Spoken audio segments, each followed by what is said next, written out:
I'll give you 2 seconds.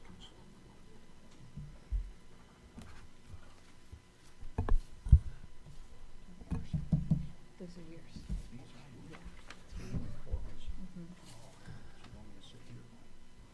I don't think it matters. Sense of unity. Okay, welcome to the September 2021 meeting of the Symmes Township Board of Zoning Appeals. Feel free to join us as we stand to recite the Pledge of Allegiance.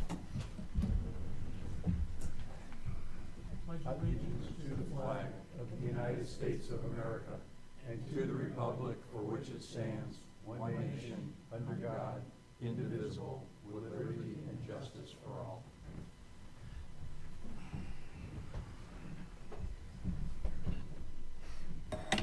Will the clerk please call the roll?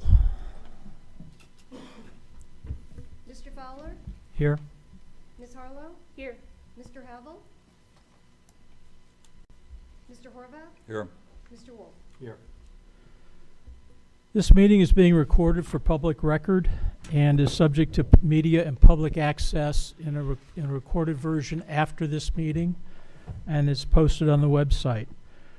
We as the board are appointed by the township's publicly elected trustees and are supported by township staff, including Luann Felter tonight acting as our clerk, and Brian Snyder, our Hamilton County zoning inspector. I want you to know that our decision making in this process is limited by the guidelines of the township zoning resolution, which is also on public record available on the website. And we are appointed by that board, and key terms of the zoning resolution will be mentioned during the cases being heard tonight, and there are 2. And we want you to know our decision on a case requires the affirmative vote of 3 of our members. That's 3 of the 4 members present tonight.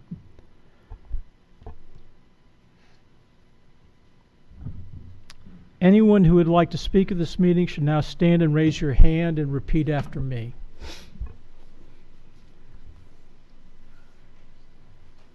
Will you, in your testimony at this meeting, speak truthfully and without any intent to mislead this board of directors? Okay, thank you. Does anyone on the board present tonight wish to be excused from hearing either of tonight's cases or raise a conflict of interest issue? I do. Ralph Wolf. As I stated in the last meeting, on the first case, I have worked with Mr. Darwich a number of years ago, and I just wanted to make it as of record, and that I don't think my decision-making has anything to do with my my knowledge of Mr. Darwich and any conflicts that I had or have with him, which I do not have at this time. I will first ask if any board members accept that explanation or wish to have him recuse himself. Would anyone in the audience wish to ask Mr. Wolf to recuse himself? That being said, this hearing will be held by all 4 board members present. Thank you. The first case being heard tonight is David Darwish, case number BZA 2021-3, the RAC construction for his property of 9436 Union Cemetery Road, concerning a variance approval for a detached garage with greater height and greater area than permitted on the rear yard by the zoning resolution. Brian Snyder will present the disapproval of the zoning inspector of this case. Good evening, Brian Snyder, Hamilton County Planning and Development. As you stated, this is case 2021-03, 9436 Union Cemetery Road. This case, the public hearing for this case was started last month. The staff report was based on the plans that had been submitted at that time and was presented last month. The garage that was proposed was running parallel with the rear property line, occupied more area of the required rear yard than permitted, would have been greater in height and greater in area, and those were the 3 variances that were necessary to the zoning resolution based on the plan that was presented last month. The findings in the staff report indicated that despite the very large degree of variances that were necessary for a 5,000 square foot garage where a 1,000 square foot garage is permitted, and the increased height and the additional area of the rear yard, there are limited impacts on any adjacent residents. There are some condominiums directly behind this, which I believe was the discussion of the board last month. The condominiums behind it do have garages that kind of would shield this from the property line, but you would probably be able to see from the condos this garage because of the height being proposed for this garage would be taller than the garages next door. Other than that, there was a resident from further down Union Cemetery to the east that attended that meeting, and the board discussed the factors, the standards in the zoning resolution, and requested the revisions from the appellant, who I believe has submitted revisions. You should have them in front of you. The revised plan shows the garage being rotated 90 degrees, so that it's running parallel with the side property line instead of with the rear property line. The size and height would remain the same, basically the same garage. You had asked for what was going to be in the garage. They submitted a graphic showing their proposed use of the garage, and this did reduce it did not reduce the size, obviously, or the height variance requests, so those would be the same. This would meet the setbacks for 1,000 square foot garages, which are 5 feet from the property lines. This would still occupy more than 30% of the required rear yard, but barely more. It's 30.5% of the rear yard as shown, where 30% is the maximum coverage of the required rear yard. So this plan would still need the 3 variances that were discussed last month, all of which are area variances, and the factors for consideration of area variances are on page 4 of your staff report. If you have any questions, I'll be happy to answer them. Would you repeat that percentage of the rear yard amount that exceeds? Originally, I believe it was 57.1% was what they were showing when it was parallel to the rear yard. With them rotating at 90 degrees, it's down to 30.5%. So 30.5%. Okay. So it's a 0.5% of the 30. Would you explain how the percentage changes even though the size of the building doesn't change, just the rotation? Sure. So the percentage applies only to the required rear yard. So the required rear yard in this district is 35 feet. You multiply 35 times 115, that's the square foot area of your required rear yard. You figure out how much of the garage is in that area, that 35-foot rear yard area, and then you run the percentage. So okay. When it was parallel, obviously more of it was in the required rear yard. When they turned it, Okay. more of it's outside of the required rear yard. So there are 3 variances here.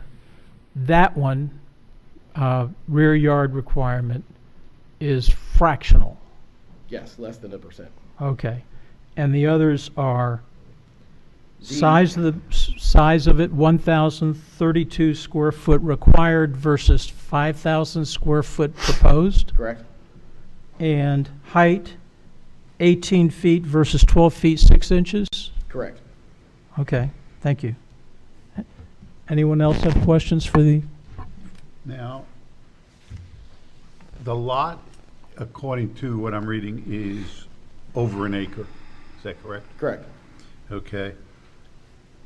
If they had the correct frontage, what was the total area of a garage that they were allowed to have? Right, so being over an acre and, being the key word, and having 150 feet of lot width of the Right. building line allows you to have a 2,000 square foot garage. But the setback on a 2,000 square foot garage is increased from 5 feet to 25 feet. So if you go over 1,032, if that section does not apply to this lot because it doesn't meet the requirements, but if it Right. did, they would still need a variance to the size. The height would no longer need a variance, but it would be replaced by a setback variance. It'd still need 3 variances, even if they were allowed to have the bigger garage. Okay, so what you're saying, basically, it's over two times the size that would be allowed if it was 5 times. It's 5 times It's five. what's actually allowed. It's 2 times what would be allowed. Well, they had if it was the an lot acre. width, The 2 right. parcels were. Right, more than if 2.5 times. he had a 2 acre and everything else met, It's over 2 times the size that was allowed. Yep, Okay. that's correct. Let me follow up on that a little bit. The 3 variances at that point are still the same? No, they wouldn't need a height variance anymore. The maximum height allowed No in height. for that larger garage would be 24 feet, and they'd be under that. But the setback increases from 5 feet to 25 feet from the property line, and they wouldn't meet those setbacks. Which property line? The north and the east, The rear property line? the rear and the side. The east Okay, side. so that would go to 25 feet, and they would be in violation of that as currently proposed. Correct, Right. yes. That's right. And so if they were to try to fit within that setback to not be in violation of that, they'd move that garage closer to the house? Both closer to the house and further to the west. And that would, They would have to go from, I think they have 8 In- feet to the side and 10 feet to the north, so they would have to come 15 feet towards the house and another 17 feet towards the west property line. and would that create other complications under the code? Probably being able to fit their The, vehicles into the garage. oh, but not the 30% rear yards, Oh, it would, yes, if they moved it further away, it would reduce or it would eliminate the need for the percentage of the rear yard variance. it would eliminate it. If they're at 30.5, if they moved it a foot away from the property line, it might eliminate their need for the variance. Okay, all right. As this it is tonight, what they're proposing and requesting a variance for still needs 3 variances, regardless of the what-ifs. Right. What they're bringing forward today still requires the 3 variances. The same 3 that are in your staff report, yes. Okay, Correct. fine, thank you. Okay. Jennifer, anything? Nope. Okay. Thank you, Brian. Thank you. Would the applicant please My name rise? is Kyle Murray. Okay. I'm here on behalf of the applicant today, RIC, and then the owner of the property, Mr. Arpova. And thank you for your time, and I appreciate your time seeing us again, because the last time we were here. So you've sort of hit the nail on the head. There are still variances that are being required. I think maybe only one question mark I'd have, and maybe it's just based on the math, is I was under the understanding we were already below the 30% threshold. And the numbers won't lie, so we just may have to redo the numbers on it. I know he's saying it's at 30.5. I think I had mine just a little over 27%. Be that as it may, the footprint is still too large, and it's a taller building, and it's up in the northeast corner further than it should. And we recognize that. The goal here is so that Mr. Arpova is not storing his boat and his utility vehicles in the backyard of the home out and exposed where people could see them. And I think the question mark that's being posed, or the idea that's being posed, is this is a beautiful, to call it a garage is probably a bit of an understatement, but a beautiful building that would store these vehicles out of the sight of anybody that's passing by.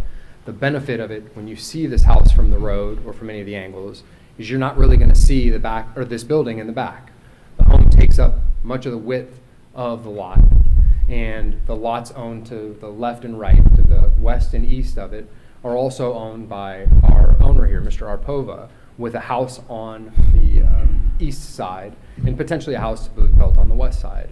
What we discussed last time is it doesn't really pose an eyesore for anyone. There are breaks, and there are buildings and trees, and behind there's a condo, but I believe it's a parking structure in between the rear lot as well as this lot. Mr. Darwish is here today on behalf of RIC to show you the pictures of the building as it would be. And again, our goal, recognizing that this requires a variance, is to see the benefit of this variance versus just having these vehicles parked in the back of the yard for the aesthetic purpose of Symmes Township. So if I can, I'd ask Mr. Darwish to come up on behalf of RIC and show you the pictures that he has. Before you do that. Sure. What is your agency with the owner? I represent them both, so I'm counsel for RIC Construction. So you're a lawyer? That's right. Okay. And again, my name's Kyle Murray. Yep. Thank you. Good evening, David Darwish, RC Construction, 4221 Mulsberry Road, Blue Ash, Ohio 45242. What I would like to show you, which you have also in front of you, are the depictions and what we have discussed last month as far as the changing the orientation of the garage. With that being said, obviously Carl Murray has mentioned everything that we want to talk about, but I want to start with this here to show you. This is basically here, Union Cemetery Road. These three properties are owned by the current owners. Yes, sir. Mr. Dorish, we have those drawings Right. on our handouts. Right. Would you mind turning the easel so the audience and the camera can capture the images? I can do that. Okay, here we go. As you can see. So these three properties are owned by the family, okay? And as you can see, the garage, especially with this orientation now, is going to be, can everybody see that? Will be hidden by the house, okay? This is a very large house and a very nice house. And the idea is that to create a garage to house these vehicles that is equally as nice and that will look really good and to be proud of as far as the whole neighborhood. The neighbor here has no problem with this, and we have another neighbor who doesn't have a problem with the garage. Because it is a nice looking, calling garage is really insulting it, to be honest with you, because it's really a nice building. It's going to cost a lot of money. Anyway, but the whole idea is to house all these vehicles, okay, in this building. And mind you, behind this is nothing but parking structures for the condo, okay, not that they belong to Symmes Township. But it's pretty much, these people are not going to even, if they see, they will see just the top of the garage, okay? Or the structure, if you will. That's all that's going to happen on this side. And here, like I said, it's all mainly owned by the family. So that's the big view, if you will, of what the idea is, okay?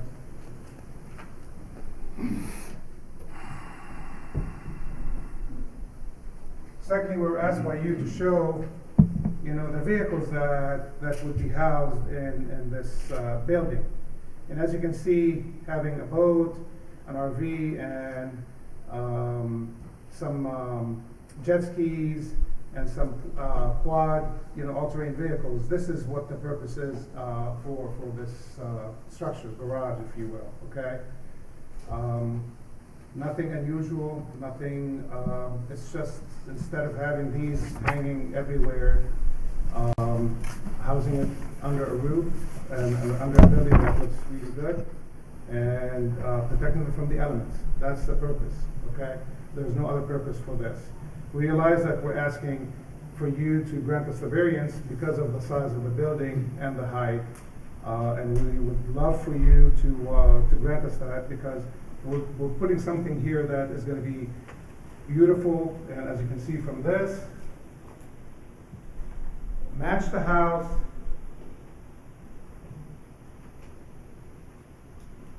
and look good, okay? Any questions? I do. Mr. Darwich, what makes this a hardship of any kind? This is not a hardship. We're not coming here to say it's going to create some stress and he's going to need some vacations because of it. No, we're just saying that instead of having these vehicles in the yard looking god awful and a very awful sight, he would like to house it in a building that looks decent and not looking like a trashy place. That's the whole thing. So it's not a hardship. It's maintaining, more than anything else, maintaining the quality of the neighborhood that he lives in, and recognizing that he would not want to be a problem for the neighborhood and maybe affecting the value of the neighbors. Instead, raising the value of the neighbors because he's putting all this investment to make sure that it still looks good. And it's very related to the neighbors and the neighborhood, if you will. It's something that no one is gonna not be happy to see or look at, instead of vehicles, in the yard and things like that. And there are other instead of the variances that you're asking for, there are other options out there, i.e. combining the two pieces of property to give you that frontage. Because right now you have one big fence around all that property. Right. If that became one big parcel, you wouldn't have to be in front of this board. And I'm That trying is to true. understand, That is you know, true. that is an option out Sure. there. The main reason is, a brother is gonna build a house here, another really nice house here, and when you combine the properties, then you cannot, we're not gonna come for your variance to build the house. Okay. And that's the main reason. So the three brothers, and they would love to be all together, and the only reason why they haven't built this house is the third brother has not married yet. When he gets married and have a family, they're gonna have a house here. That's the reason. Yeah, so my concern is that building is almost as big as, the footprint of that building is almost the same size footprint as the house. I mean, let me I ask mean, you, what that's difference huge. would it make? Just what difference would it make if it's sitting back and, yeah, I'm agreeing with you. It's obvious that's why we're here for a variance. It is a bigger building. Mm-hmm. But what difference would it make if it's, you know, a third of the house or a quarter of the house? I mean, would it make you feel better if, let's say, it's, you know, a little bit smaller than this? The point, it's hidden. As you can see, the eyesight, it's completely hidden behind the house. It's not, and if anything, and we know that, he's not gonna get his money back on this. He's willing to do the investment because he loves what he has, and he would love to be able to utilize this and enjoy what he has.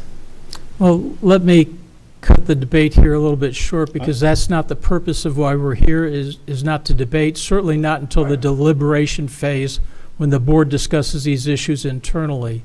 What I'd like to ask you is, what is the square footage of the house? Do you know that? 6,500 square feet. And you're trying to build a And he's talking about 5,000 square foot addition in the back. And how many parking spaces for vehicles does the house itself have now? I believe 3 or 4. 3, 4. 4, okay. That answers my questions. Jack, do you have any questions? No, it's very clear. Jennifer? Nope. Ralph, do you have any more? No. Thank you, sir. Okay. I'll leave these here in case somebody asks Oh, questions. please do. Is there anybody else who would like to speak on behalf of the applicant? Would you? sorry. The only follow-up that I would have. Feel free. Is we've submitted two different proposals, one where it's forward-facing along the back, Right. and then one along the side here. And if it comes down to an aesthetic, or, because I understand there's less of a variance on this second request, but I think for the aesthetic for the property, if there was a choice between it, the applicant would prefer to have it running directly along the back. The previous application. That's right. But I mean, we're submitting and getting what we can get, but just wanted to submit that to the board as well. I think for all practical purposes, if the board does not have any disagreement with me on this, we'll entertain both of those and let you know what it is we would approve, if there is anything we would approve. Thank you. Anyone else wish to speak on behalf of the applicant? Is there anybody who'd like to speak against the application? Feel free to speak anyway.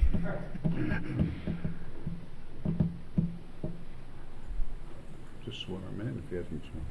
Okay. I'm Mike Stein. I'm at 11867 Shenandoah Trace, and on the map, I'm one of the little triangles over to the east. So one of his neighbors. We spoke last month, but just as a follow-up, since we now have an official proposal, the second proposal is one I would object to.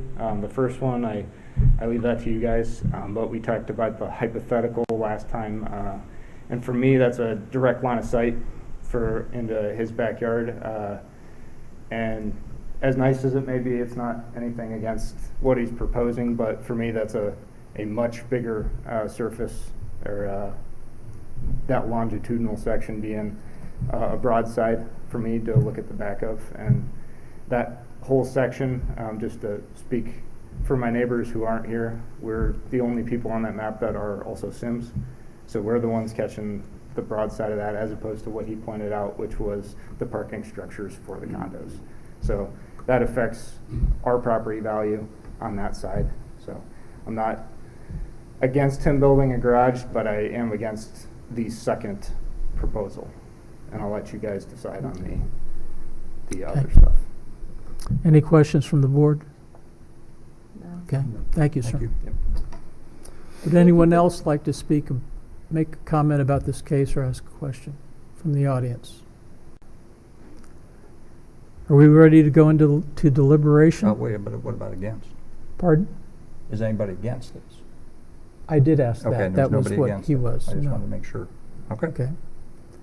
Are we ready for deliberations? Sure. Okay, thank you. At this point, we talk among ourselves and not to the audience directly unless we particularly want to interject and ask a question.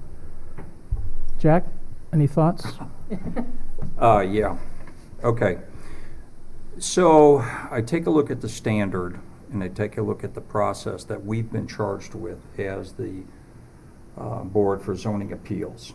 Okay, and I come away with three, and the whole thing around area variances, and I come away with three really big concerns. And no doubt this is a beautiful building, and the owner has obviously been blessed to be able to have so many machines to have to worry about where to store them.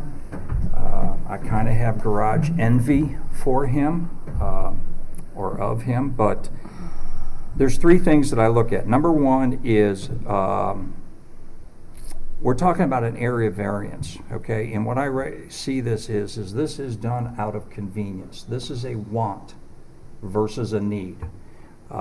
There's no hardship that this variance is alleviating relative to the zoning laws or the zoning resolution. And there's no practical difficulties to be resolved with a variance relative to the zoning resolution.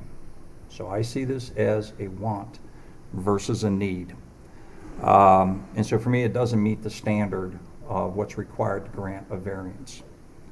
The second thing that I'm concerned about is when you grant a variance, okay, unless it's crystal clear that it's either meeting a use or an area variance criteria, what we're essentially doing is we by de facto are changing the zoning laws in Symmes Township. Now bear with me, okay? So we're not talking something that is barely over, 13 feet versus 12 feet or 1,050 versus 1,000, okay? We're talking something that's 5 times as big.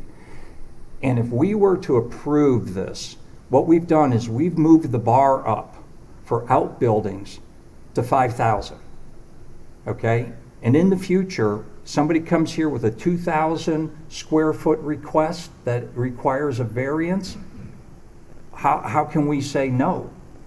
Because we've granted a 5,000. And I guarantee you they'll bring a lawyer and they'll talk about due process for my client. You granted 5,000 based on convenience. It wasn't an area variance requirement. You just did it, and now you grant mine for 2,000 or 4,000 or 3,500. And what we've done is we've changed the zoning resolution, okay? And it'll be very difficult for us to manage. And the third thing is by doing that, we set the precedent for the future, okay? And, I look back on some of the hard cases that we've had before regarding tree houses, outbuildings, what was it, a fire pit or something, okay, that were very emotional, okay, but based on what we've been asked to judge against the zoning resolution, we had to make the hard choice and maintain the standard for the sake of the community. So based on that, I would be against approving any variance, let alone the 3. So for me, this whole package is a non-starter. Okay. Before we go to Jennifer's comments, I would just not rebut what you're saying, but clarify to some extent. One, it does have precedential weight, what we do, where we grant one property owner a right that you can't distinguish them from another property owner who is not given that right. The purpose for an area variance is, as I understand it from our zoning resolutions and the case law in general, is that there's got to be something about the property Right. that makes it Exactly. impair the rights of the property owner. This Right. is about, what we are here as a board to do is to protect the rights of the property owner as well as the community. And if his property is somehow unsuitable for the zoning ordinance, then we grant a variance to accommodate for that. Byron, that's an excellent point and a great clarification. Okay. And when you talk about things like setbacks and other things, usually that's for the immediate surrounding properties. If we were to grant a setback area probably for this, it would affect everybody in that next subdivision. They would have a good case for, I have that right too. Mhm. And then you'd be looking at this potentially for everybody who wants it in the vicinity. So I think your points are all well taken, but there's a little bit of qualification and judgment that goes with that. The other point I would say is that there are other options, okay? I understand that the three properties are potentially owned by three brothers, but they could deed and will portions of the back end of that property and combine it with the middle property to allow sufficient acreage to meet the requirements. There's also the possibility that with the agreement of the brothers, you could build 3 outbuildings, okay, that each of them meet the requirements and then can store the equipment. And the third resolution, or the third solution to this problem would be, there's plenty of storage areas in the area that would be glad to store those vehicles Well, for a price, yeah. to not have them be set up and standing in the gentleman's yard. So I think there's other ways to look at how to solve this problem versus granting a significant variance to our zoning. I share that point directly because some of us know where those other storage facilities are. And if you look at the potential cost, and I don't know how much this building would cost, but I'm afraid it might be as much as my house. The money that you put into this 5,000 square foot building could go toward the rental fee and save the owner a lot of money. Because when you look at the drawing we have and the buildings and the vehicles he proposes to put in it, for one thing, when I got these materials, I started looking up the ordinances and the law a little bit and went, wait a minute, you cannot go down Union Cemetery and ride an all-terrain vehicle, little four-wheel ATV. You can't do that. Well, I know that because my wife, there's a kid in our neighborhood, and I'm 2 subdivisions over, who has one of those little four-wheelers, and she goes crazy over the fact that he's riding the all-terrain vehicle, not because it's not licensed, but because he's not wearing a helmet. But the fact is, you can't drive that legally on Union Cemetery Road. And if it's, what was one of them? A jet ski. You can't do that on Union Cemetery Road, and certainly not in the creeks in the neighborhood. So where he wants to keep these vehicles and a boat, you can't make use of them by keeping them on the property. It's just as good, in my view, that they can do that from storage facilities in the vicinity with the same money that they're putting into this building. So I see your point exactly about that.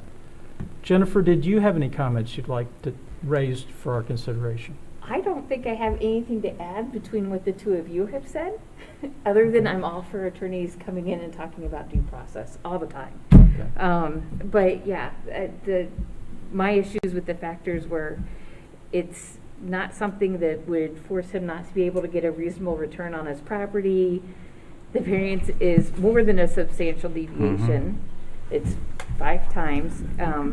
And I know there was some discussion last time about parceling the two parcels together and merging them, but it sounds like that was never part of the plan anyways, to even get to like 2,000. So I am not there. I do think it would change the character of the neighborhood, just because it's not just these 4 houses right here, 3-4 houses, lots, 4 lots that are impacted. It's the condominiums, it's also the properties along where that gentleman lives. Well, I'm sorry, I forgot the street name already. But even though they're pie-shaped. So those are 3 pretty big factors that weigh heavily for B. And I will stop there. Ralph, would you like to say anything?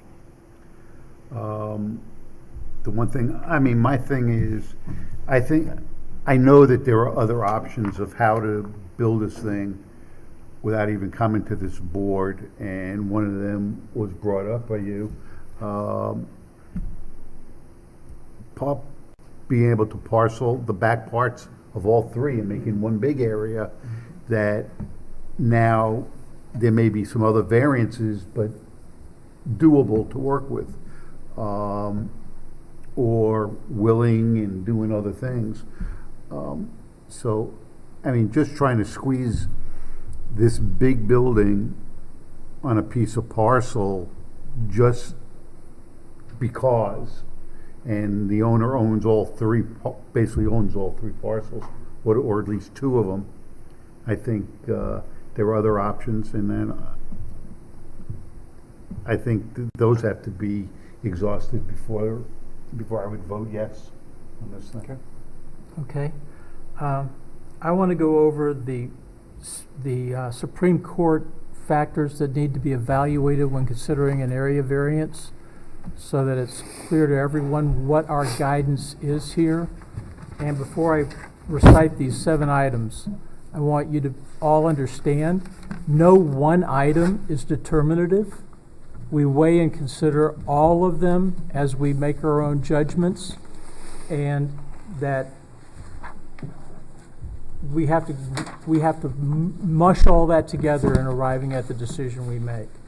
And then we'll probably go to a vote and make a resolution here about what to do about this case. The 7 issues are, can the property in question yield a reasonable return?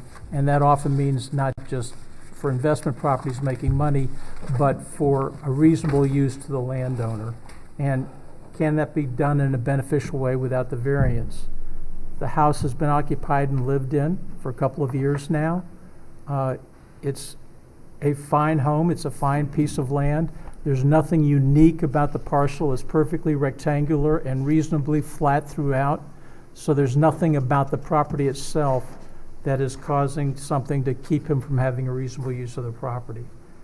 The variance requested is substantial in my judgment and a major deviation from the zoning code. It will affect, I think, the essential character of the neighborhood because of the size of the building. I live within 1/8 of a mile. I have a 1,500 square foot home, and this building is bigger than my home. And that's not to put me in comparison with this landowner who yes, I could say I envy his ability to provide for himself, but it's out of keeping with the character of the neighborhood to have an outbuilding of this size. And you can see on the drawing presented to all of you that there is a little square for an outbuilding that already exists on the lot next door. That's the kind of outbuilding that he has. This is vastly different, vastly out of scale. Let's see. The 4th item is, does this in any way affect the delivery of governmental services? Well, obviously not. And so that's one factor that it doesn't weigh against granting this variance. Did the property owner purchase the property with knowledge of the zoning restrictions? That is a criteria that is historical in nature. It goes to people who owned their property before the zoning restriction was put in place. It doesn't necessarily apply to someone who bought their property after the zoning requirement was put in place, because even if they didn't know about the law, you are deemed and expected to take subject to what the law is. Ignorance of the law is no excuse. So those 2 variance items, 4 and 5 right now, don't really weigh against or weigh in favor of granting the variance. can the property owner's predicament be obviated through some method other than a variance? That again goes to the physical area of the property. And we see no negative characteristics of this property to create this predicament, these practical difficulties. This is, as one of our board members said earlier, a want and not a need or a problem. And will the spirit and intent of the zoning requirement be observed and substantial justice done by granting the variance? That cuts both ways. Does it harm the community? Does it harm the property owner? And that relates back to the property itself. I see nothing about the property that denying this application would hurt the value of the property, the utility of the property.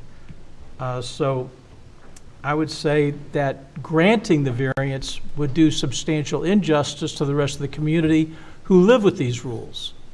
This is a request to get out of this rule and do something drastically different. Those are the criteria we have to vote on. And I'm going to suggest that one of the board members make a motion. Go ahead, Ms. Harlow. I will make a motion to deny BZA Appeal 2021-03. Is there a second? I second. All in favor? Oh, don't we have to do a roll call? No. Oh, Roll call vote. okay, roll call. Luann? Mr. Wolf. The motion is to deny. Deny, yes. Yes. Okay. Mr. Horvath. Yes. Ms. Harlow. Yes. Mr. Fowler. Yes. And for the benefit of the owner, that's said with some regret. And we hope you find a good solution to your needs. Let's move on to BZA case 21-04.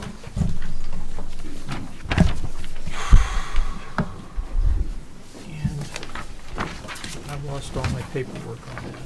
There we go. This is Five Seasons Sports Club on 11790 Snyder Road. Brian, would you make the presentation? Yes, again, Brian Snyder, Hamilton County Planning and Development. We did prepare a staff report for this conditional use request. Clubs similar to this, sports clubs are required, or permitted, I'm sorry, in a single-family residential zone, only with approval of conditional use. The proposal in this case, obviously the Five Seasons Club has been there for a number of years. I believe it predates 1996 when Symmes Township adopted zoning. It was constructed prior to conditional use requirements on this property, so the actual building and use of the property wasn't approved as part of a conditional use, but it has gone through conditional use review since that time. It is due to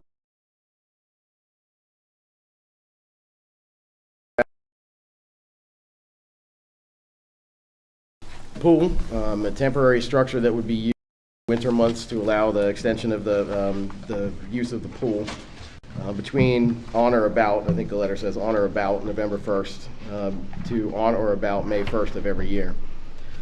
So that is the request. The proposed bubble, as they're terming it, would be 23 feet in height and would be 9,915 square feet in overall area, covering that section of the pool that exists. I don't believe there's any proposal to change any parts of the pool or the pool deck around it.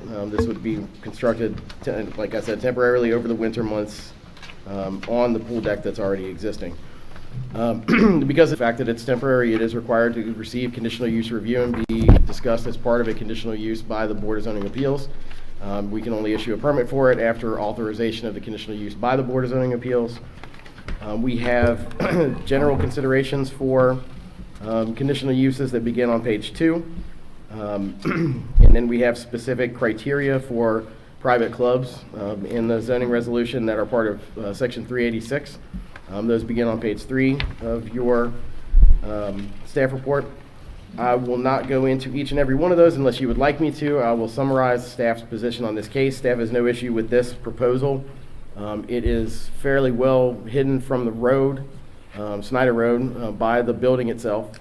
And it is substantially set back from the residential property lines to the north and screened by existing mature vegetation on both sides of the property line that you can see in the submitted aerial photo vicinity map that was part of the staff report. So in the interest of not going into anything the board's not interested in hearing, I will end my staff report there and be happy to answer any questions. Well, there's a lot of criteria, and we find that the development meets all of the criteria. We have no staff finds no issue with any of the criteria, specifically the general or specific criteria. Okay, Brian. So if you have any questions, I'd be happy to answer them. Why is it here with us? Why isn't it with the zoning committee? So conditional uses are they're required by the zoning resolution to come before the Board of Zoning Appeals. Okay, so that's just Conditional use. process. Yes. But you're telling me, or you're telling us, that the staff has reviewed both the statutes and the proposal, and at the end of the day, you see no deviation to our zoning laws or any concerns from a staff standpoint? As indicated in the staff report, staff has no concerns with either. The development or the height of the structure would be less than the maximum height permitted of 35 feet. There's a substantial buffer, as I stated, between the property line. There's no additional buffering that would be necessary to screen the property line. We certainly wouldn't want them to take down any mature vegetation and replace it with new for the boundary buffer requirement. So we find that they do meet the boundary buffer requirement with the mature vegetation that exists currently. There's no issue with the setback from the property line or the overall square footage of it. So there are no issues. They don't need any variances. They meet all the requirements of the zoning resolution. And then we also reviewed it for consistency with the standards for conditional uses that are specific to this type of use, and we found no issue with any of those either. I have one question on that part, on page 3, Mm-hmm. about the design and layout of the structure and location and all of that to be compatible with the adjoining land uses and the residential character of the neighborhood. It looked like there's like 2 or 3 property owners. I don't know what the vegetation is like there. Is this something that's going to be, it didn't look like it was right out their window, but is it something that would be easily visible to them? So we looked at the aerial photo, and just you can see the vegetation in the photos that surrounds the pool. In the winter, when this would be installed, there may be an issue with when all the leaves are gone. If there's not a significant number of evergreen trees in that woods line, that they may be able to see through the woods and see the pool structure itself, because it's white and it's 23 feet tall. But it's not taller than the building that it's sitting right next to, and the pool has been there for a number of years already. So we didn't find that to be have an adverse impact on the adjoining neighbors. Okay. But again, that's our staff recommendation to you. That's your decision to make. Okay, Thank you. thank you. I do have a question. Since this is a temporary structure, wouldn't there be a variance for the time of use of that temporary structure? No, because it's being referred to as temporary because they can take it down, but it's not coming down every day. It doesn't fit the definition of the kind of things that temporary. There's a temporary section of the zoning resolution that applies to festivals or tent sales or circuses, things of that nature that are truly temporary. We're going to have this event from May 1st to May 10th, and there's a section of the code that applies to that. Right. Like I said, it's being referred to as temporary because it can come down, but it's going to be there for 6 months out of the year, which to me is not a temporary structure, and they're planning to do it every year over the winter, so it's not going to go away. So that's one of the reasons that it's here in front of you. In the truest sense, it is temporary, because it's up and then it's down. Down, right. And it's up and it's down. So, Yeah, okay. so we often run into, as a zoning administrator, what the extent of temporary is. How long can you have it up before it becomes permanent? Like I said, the other ones are 10 days, 2 weeks. Those are all the other typical durations for events that would typically require temporary structures. that doesn't apply to this. This is a permanent improvement they're making to the property. They're allowing the pool to be used in the winter. So to me, that's a permanent improvement, even if it's a temporary structure, All right. technically. Let's hear from the others. Okay. Any other questions for him? Would the, No. thank you. Thank you.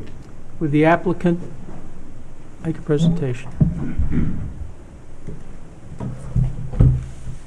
Good evening, Mr. Chair, members of the board. Your name and address, please. My name is Joe Trouth. I'm an attorney with the law firm of Keating, Metheny, and Klickamp, and I represent Corprex and Five Seasons Country Club with regard to the conditional use permit for the seasonal bubble that they would like to put over the outdoor pool. The bubble itself has been used by Five Seasons and other facilities with very good results. The reason for the bubble, of course, is to allow the members to utilize the pool during the winter season, the very cold season. They do have an indoor pool, but it's not obviously as large as the outdoor pool. We knew that the concerns of the neighbors would be, A, the decibel level or the sound of the pool being operated with the bubble and without. And we did decibel testing on that.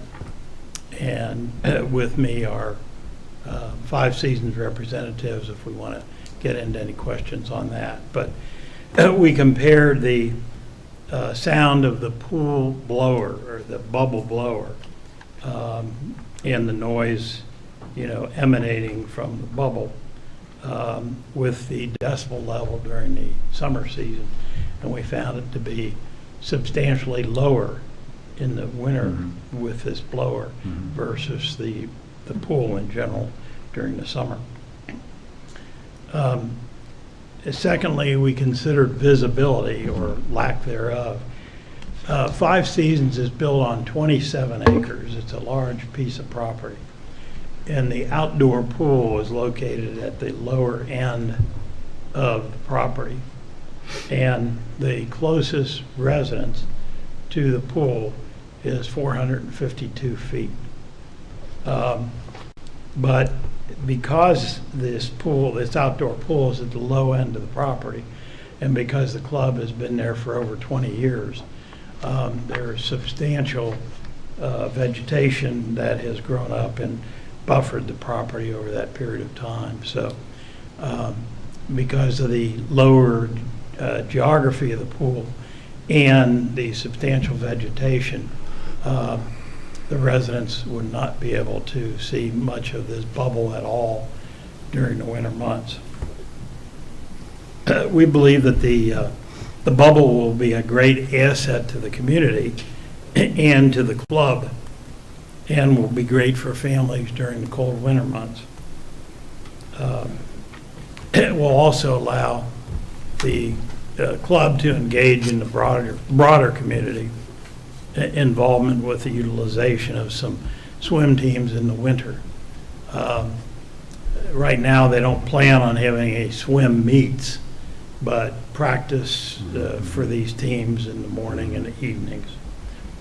As Brian Snyder had indicated in his report, he went through the criteria in your zoning code. Both the staff report indicates, and we have reviewed the same criteria, that we have complied with sections 385 A, B, C, and D, and with sections 386 F, G, H, O, P3, S, and Y, which are the applicable sections of the Symmes Township zoning code. So we believe that Five Seasons Country Club, or Five Seasons Club, has been a good neighbor over the years and will continue to be a good neighbor and an asset to the community. However, this bubble is required to be able to use the members to use the club more fully during the cold winter months. we suffered, as everybody else did, with the COVID and decline in people utilizing the facility during that period of time. So we would hope to get that back and potentially increase the membership. The club closes every evening at 9 p.m. And nothing will change with that. This facility will also close at that time. There would be no changes whatsoever with regard to lighting, outdoor lighting, signage, or parking with the club with this particular request. So we don't think that from the outside, people will see any difference in the operation of the club with this bubble over the pool during those 6 months of cold weather. We therefore would respectfully request from the board that the application for the conditional use be approved as it is, in that it is in total compliance with the Symmes Township zoning code. And we have people here that can answer any questions that you might have. Thank you. Ralph, do you have any questions for this? Yes, I have one question. Just, you said, and I'm paraphrasing, that it'll be an asset to the community. Can you explain, because it's a private club, I mean, how would it be an asset to the community? We have agreed with some of the schools to allow their teams to come in and practice during the winter months. Wonderful. Okay. Jennifer, any And questions? the corporate people could answer that more fully, but So, yes. Jennifer's turn. so one of my questions was, there is already an indoor pool Right. there. Right. Are these community assets to a community, is that not already being utilized that way? I'd have to ask, this is Heather Harris from, I'm Chief Operating Officer of Five Seasons, and Nancy Connor runs our VP of Operations for the clubs, all the clubs. So the indoor pool is a much smaller pool. The outdoor pool is an Olympic size, 8-lane, legitimate swimming pool. So when you do training and swims, it's really important for them to be able to have a full length plus depth to do turns. So ours internally it's really hard to do turns in. And I believe Mr. Trout said that you guys are not intending to have any meets with this bigger No, the usage tent itself, pool? as you can see, it really doesn't have, you can't have fans in there. I mean, you could have a potential meet if that has not been agreed to yet. And if you would, all the fans would then have to be inside our facility. And it would just be swimmers and, timers, et cetera, but that has not been discussed yet. Okay. It's really a training facility for, some of our partnerships. Okay. Thank you, Jack. Yep. Mr. Trout, yes. you can come back up. First off, I really appreciate you doing your due diligence with checking our code versus your proposal. Right. Okay? Right.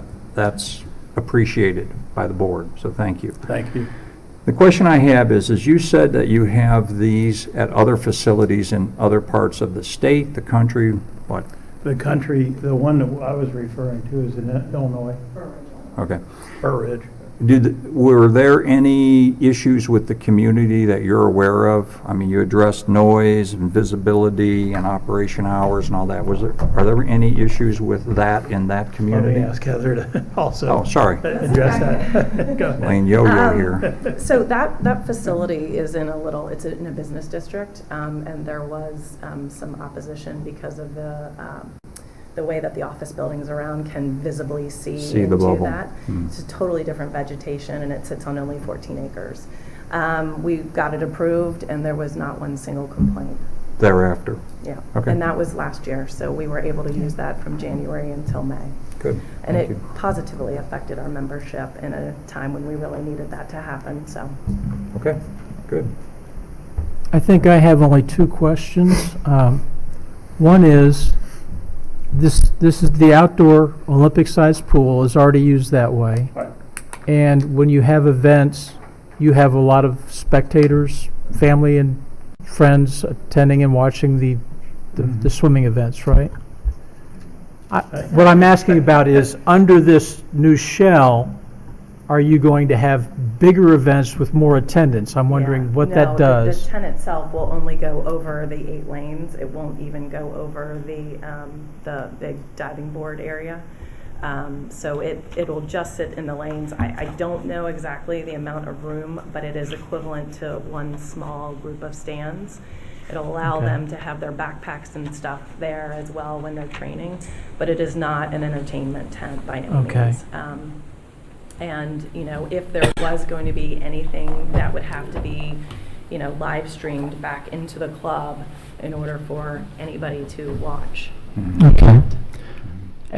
My other question is about site plan. I assume that's, site plan is of the entire Five Seasons facility?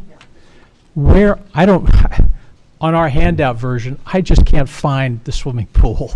Oh, it is right here. Okay. And the gentleman said that it's 400 and some feet from the nearest residential area? Okay, that way. This is, I believe, 952 feet. Right. Okay. So it's So- below the building, so it's already shielded from the street. That's correct. Our building Yeah. sits about 3 stories Oh, I higher, see. if not more than because of the gradation. Yeah. Um, So you're kind of in a hole. Right. I mean, not, This way? yeah. Okay. Here. Right. Right, here's the building. Snyder's, people across the street. We're going to be thinking this, the house is closest over here. They said right There's a this guy way. right here. Right. That's the closest one. Okay. I think I have a sense that, thank you. Yep. Is there anybody else who would like to speak in behalf of this application? In support? Your neighbor in support, will you come up and speak? Are you for it? Yes. You're welcome to speak at this time. Good evening, Jason Demaculangan, live at 12031 Timberlake Drive, Cincinnati, Ohio, 45249. Actually, in the neighborhood, my street kind of dead ends into the club area, so I want to speak in favor as a community member and a member of the club. You asked a question of how it's an asset to a community. My children have been swimming at Five Seasons for 5 years, and my son now plays, went to Sycamore, went to the swim team there, and now goes to St. X playing water polo. Because the pool at St. X wasn't being used just recently in the summer, we were able to utilize that facility. So as an asset, they've rented out the facility out to CHCA, to Five Seasons, and to the Marlins Swim Club. So when you ask how can it be used even as a private club, they're able to do that, and we're very appreciative because of I know that the Sycamore pool itself will be going down under repair, so they'll need a facility.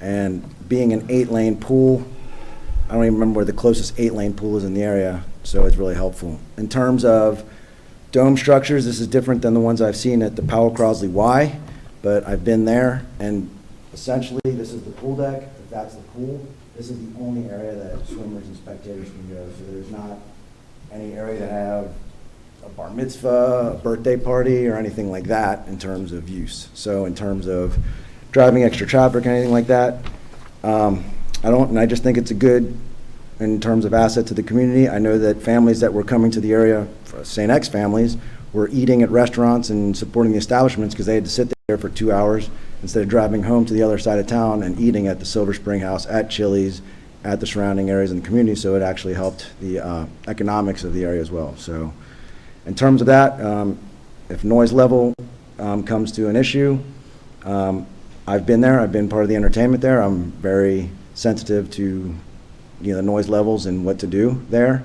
So I know that in order to help even in the summertime when we've had noise complaints, putting the structure up and putting the money, the economics into building it would actually repipe electricity to the other side of the pool to actually take all sounds away from the neighborhood in which I live in, away from the facility, so it would actually help improve the ability to take away any of sounds from any live entertainment that they've had over the years there.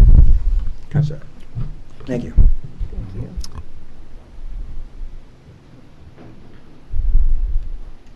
Good evening. My name is Tim Fraser. I'm a swim team coach at CHCI High School. We've been blessed to have the opportunity to swim at 5 seasons at the indoor pool for almost 20 years now.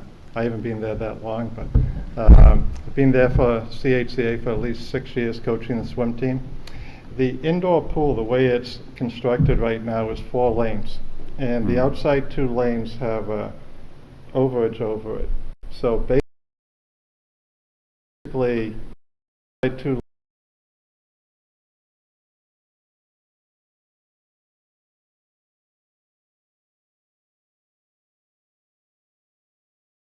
indoor pool, and swim, you are able to do back, kind of rotate back and forth as swimmers. Comfortably, you can get by 10 to 12 people in there. Our swim team has grown much larger. We've been blessed to become very good lately, and our swim team can easily double, even triple the size of that. But we don't have room to swim at that indoor pool, and really no high school has room to swim, or no junior high has room to swim in there. Being part of Symmes Township, it would be a great opportunity for our school to be able to swim outdoors in the bubble. In the 8 lanes that are a lot wide, all of them are a lot wider. We could have a whole team in there, which would be an unbelievable blessing. And another local high school and middle school, Loveland High School, which is also in Symmes Township, wants to utilize the morning. Loveland used to swim. Unfortunately, well, not unfortunately, swimming has become so popular with water polo, not just actual swim teams.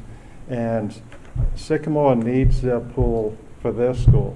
And they're moving out the club swim teams, and they're moving out the high schools like Loveland, and now they really don't have a place to swim. Swim time has become almost impossible for schools to kind of find a place for their kids to swim.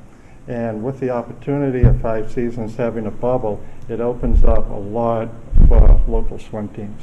And it just personally, it'd be a great blessing for CHCA, and I know it would be for Loveland High School, which are both in Symmes Township. Thank you. Anybody else like to speak in favor of the application? Is there anyone present who would like to speak in opposition to the application?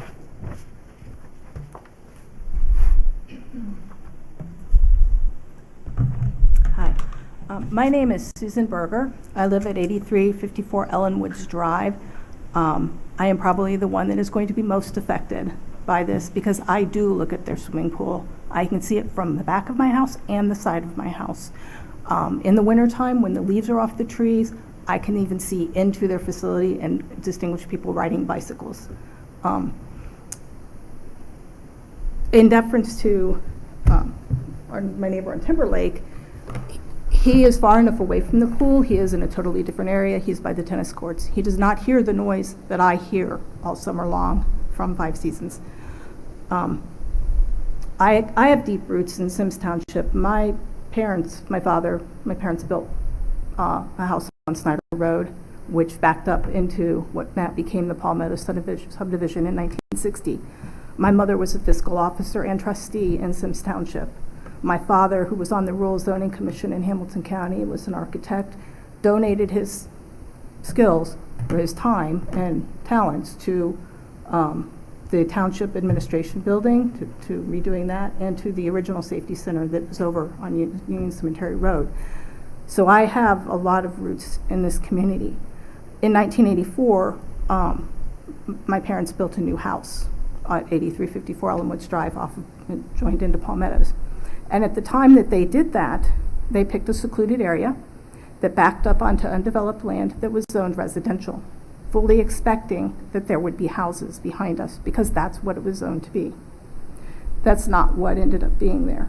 Through a loophole, whatever, it still zoned residential at the time, became 5 seasons.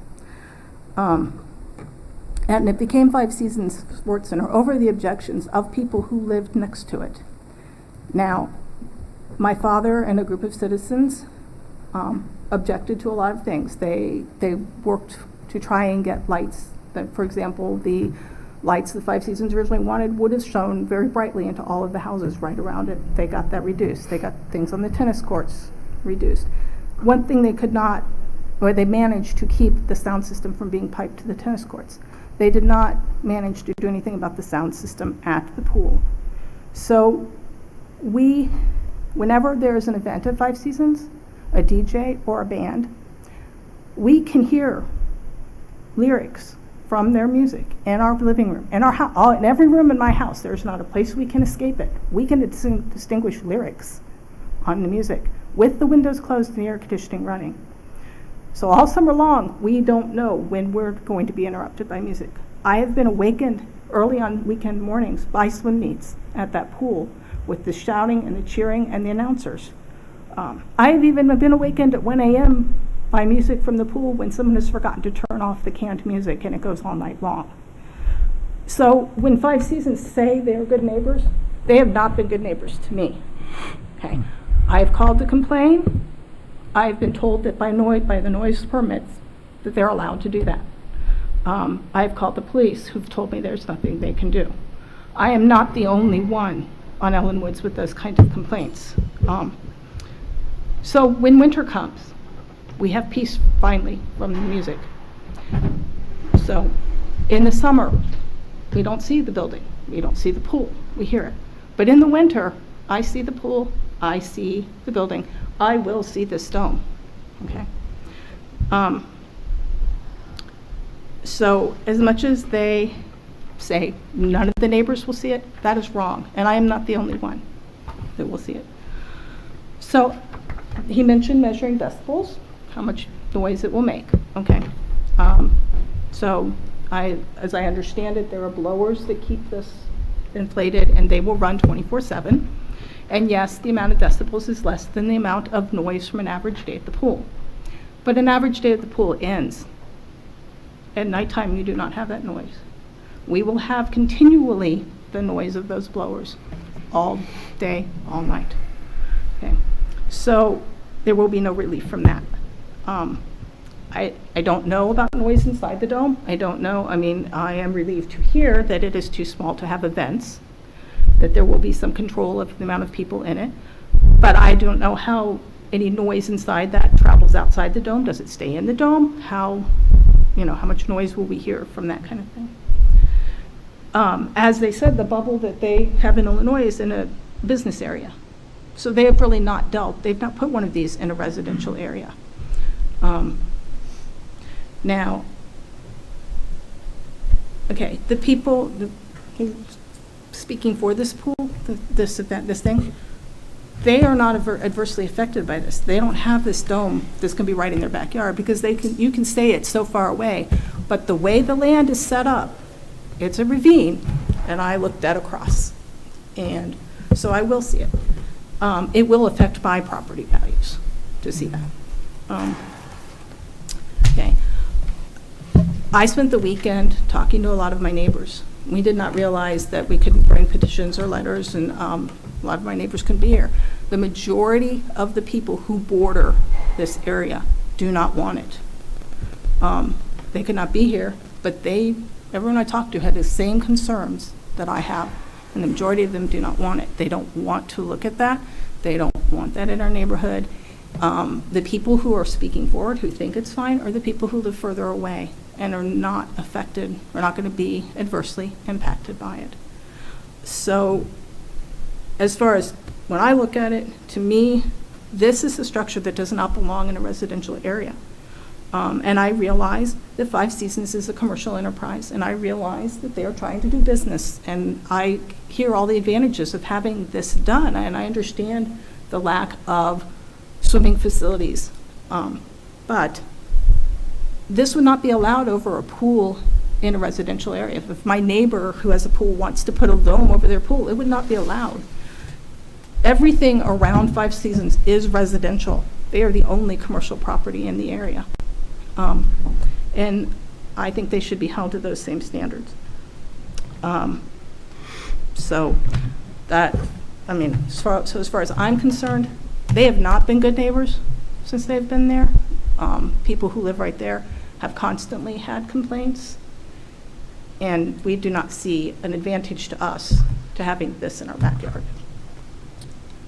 Ma'am, if you'll wait for a moment, we may have questions for you, and I know I have a couple. Okay?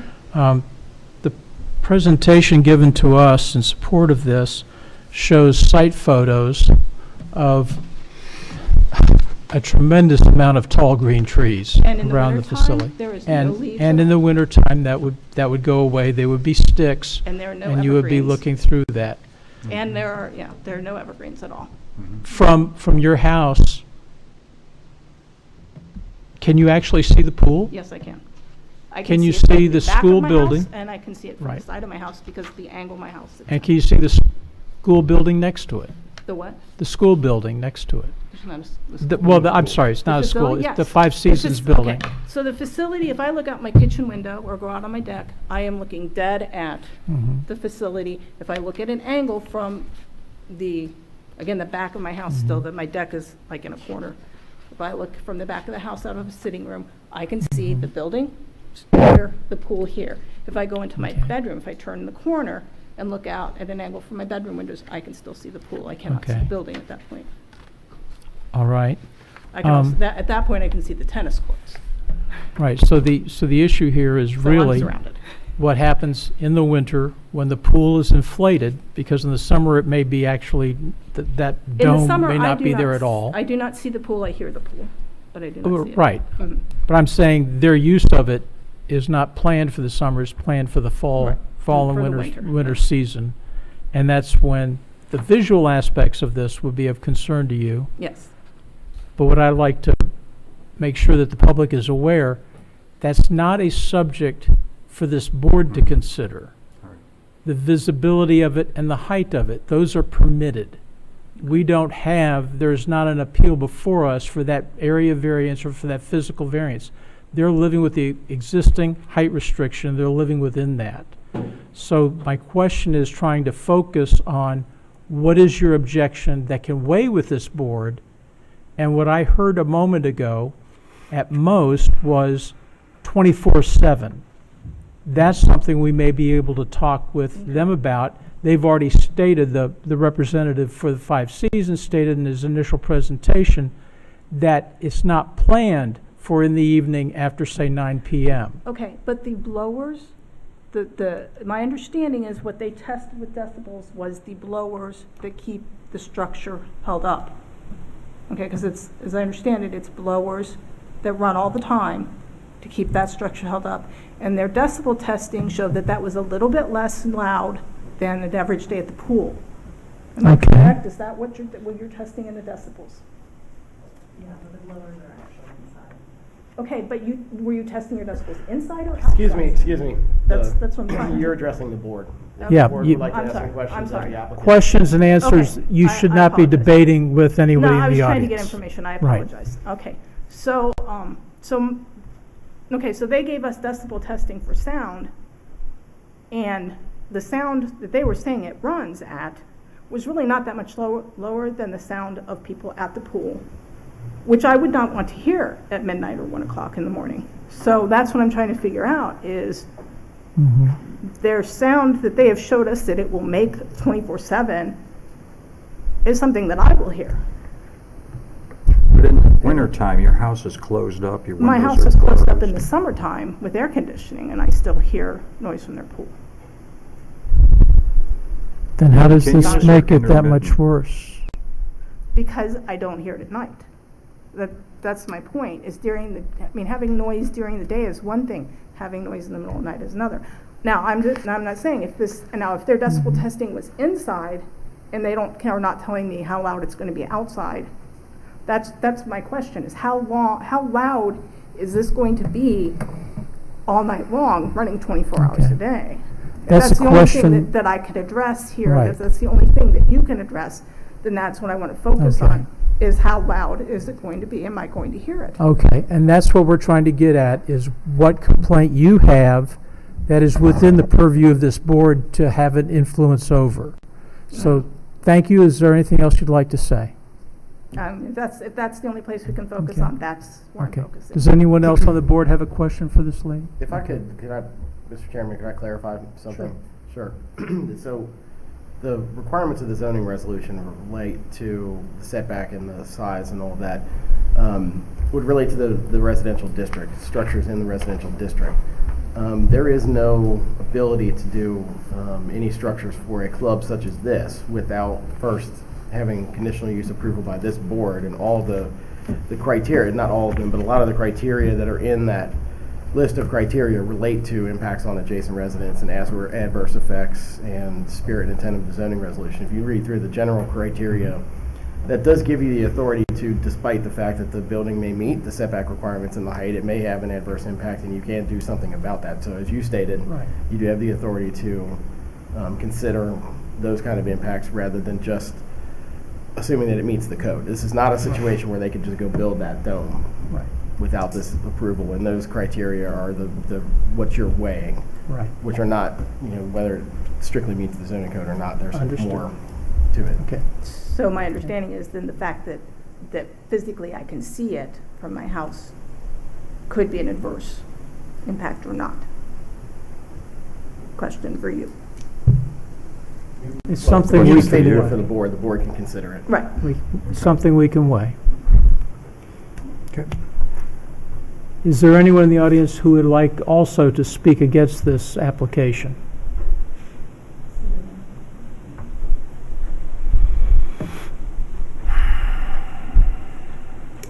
Hello, my name is Catherine Warner. I live at 8354 Ellen Woods Drive, and for the last 8 years I've lived behind Five Seasons.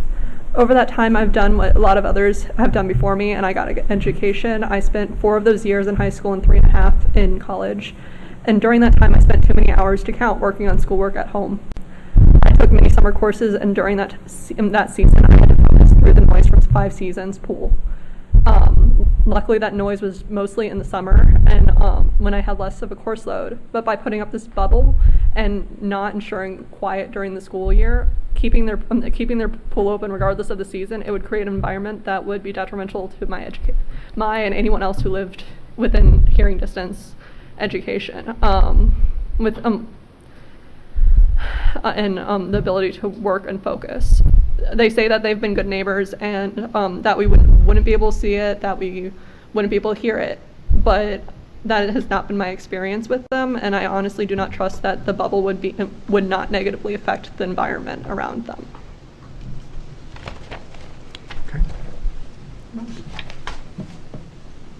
Thank you. Any questions for her? Yes, please. Mr. Chairman, we should probably finish hearing from the residents. Yeah, let's hear all the I negatives thought, before we... okay. No, there's another. There's somebody. Oh, there is another. I'm Yeah, sorry. Let's hear all the negatives first. Thank you, all of you. And then I am Kishore Nimmagadda. It helps, I will take it up for you.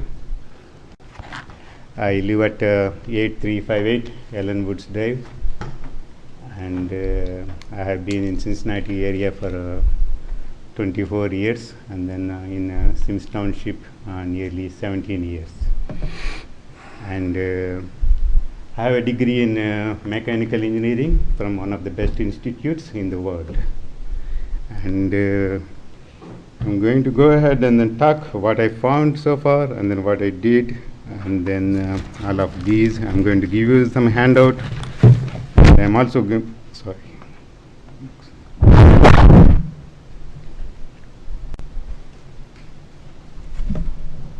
Thank you. Thank you. Thank you. Yes, please. To Mr. Trout.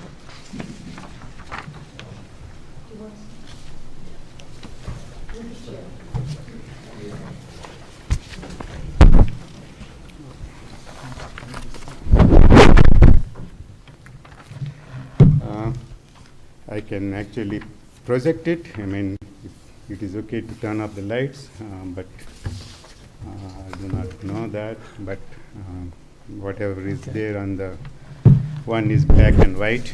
Okay. The first one that, as you can see here, is the Burr Ridge facility that they have been talking about in Illinois. Okay, they kept saying that it is business district. I do not know the difference between a business district and an industrial area. For me, this is clearly an industrial area where they have the Holland Technologies, MX Group, Lind Inc., Kaiser Controls, Spyco Industries, Conveyor Accessories, Fusion OEM, and Central Decal. Okay, does any of it sound like a business district? I do not think so. That is completely an industrial area. Okay, that is the first one. And the next one, as you can see here, it is completely green. Okay, and this is a neighborhood area where we have the working families and then the children live, and then they call it as their home, and that is where they have to feel safe and they have to live peacefully. But those two are completely different. Okay, and we do not want, like, you know, the next one. Okay, let's go ahead and then talk about the aesthetic and the green neighborhood that we have here. Okay, winter months is what we are talking about here. The summer, there will be no change and the pool will operate in the same way as it does, but now it is going to operate in the spring, fall, and the winter. And then the winter, there will be no vegetation and then no leaves, and then you can clearly see the dome from far. I can see the Snyder Road, the cars moving. You know the size of a car. It is probably 12 feet. I can see a car, moving car, and then I cannot see a dome, a Olympic sized dome. That is wrong. Okay. And the next one, in the winter, it is going to get darker earlier, and then the dome is going to glow like a ghost, and that is a Olympic sized ghost in your backyard. Okay, do you want that kind of a ghost sized thing in your backyard? And then how ugly it looks for anybody, whoever comes there.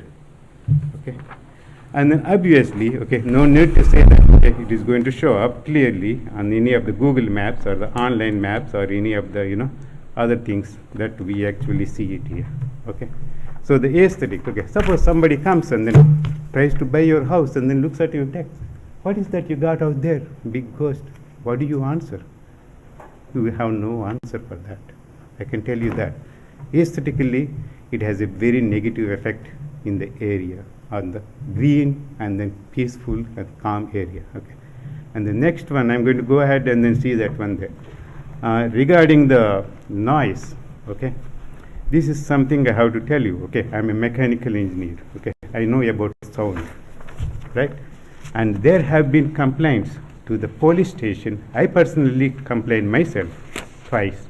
Okay, and then the officer has actually come to my house and then sympathized with me and then said, like, okay, if you hear the sound after 9, call me. I will get it stopped immediately.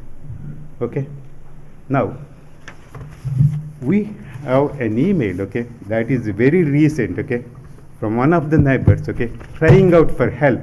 You can read that email. Okay, I live at the end of the drive and then directly behind the Five Seasons. Every summer I get very frustrated about the volume of their music, especially when they have the special events.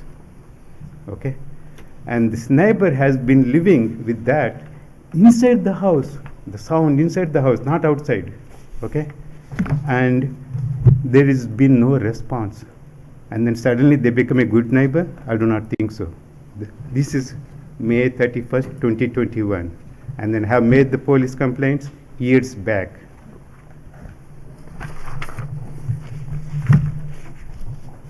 And the next one, okay, I'm going to go ahead and then tell you more about it. This neighbor wants to know when they play the music so that they can go out, not stay at the home. Is that what we want our neighbors to do? Somebody is going to go and then, you know, make you go out of their house, and then we are at their mercy to tell their times so that, you know, they can go out and then live peacefully, not inside the house but somewhere else. Can they do that in the winter? I do not think so. Okay, and the next one, I'm going to go ahead and tell you this one again.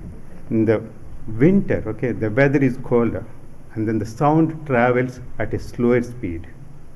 Okay, but it doesn't mean that it's not going to affect. Actually, the sound travels much longer distance in the winter because it bounces off the warm ground.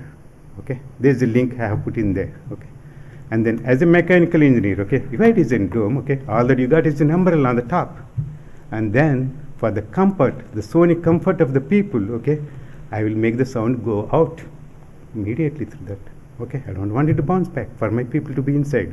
Okay, because that's how these domes are designed, so the sound goes out.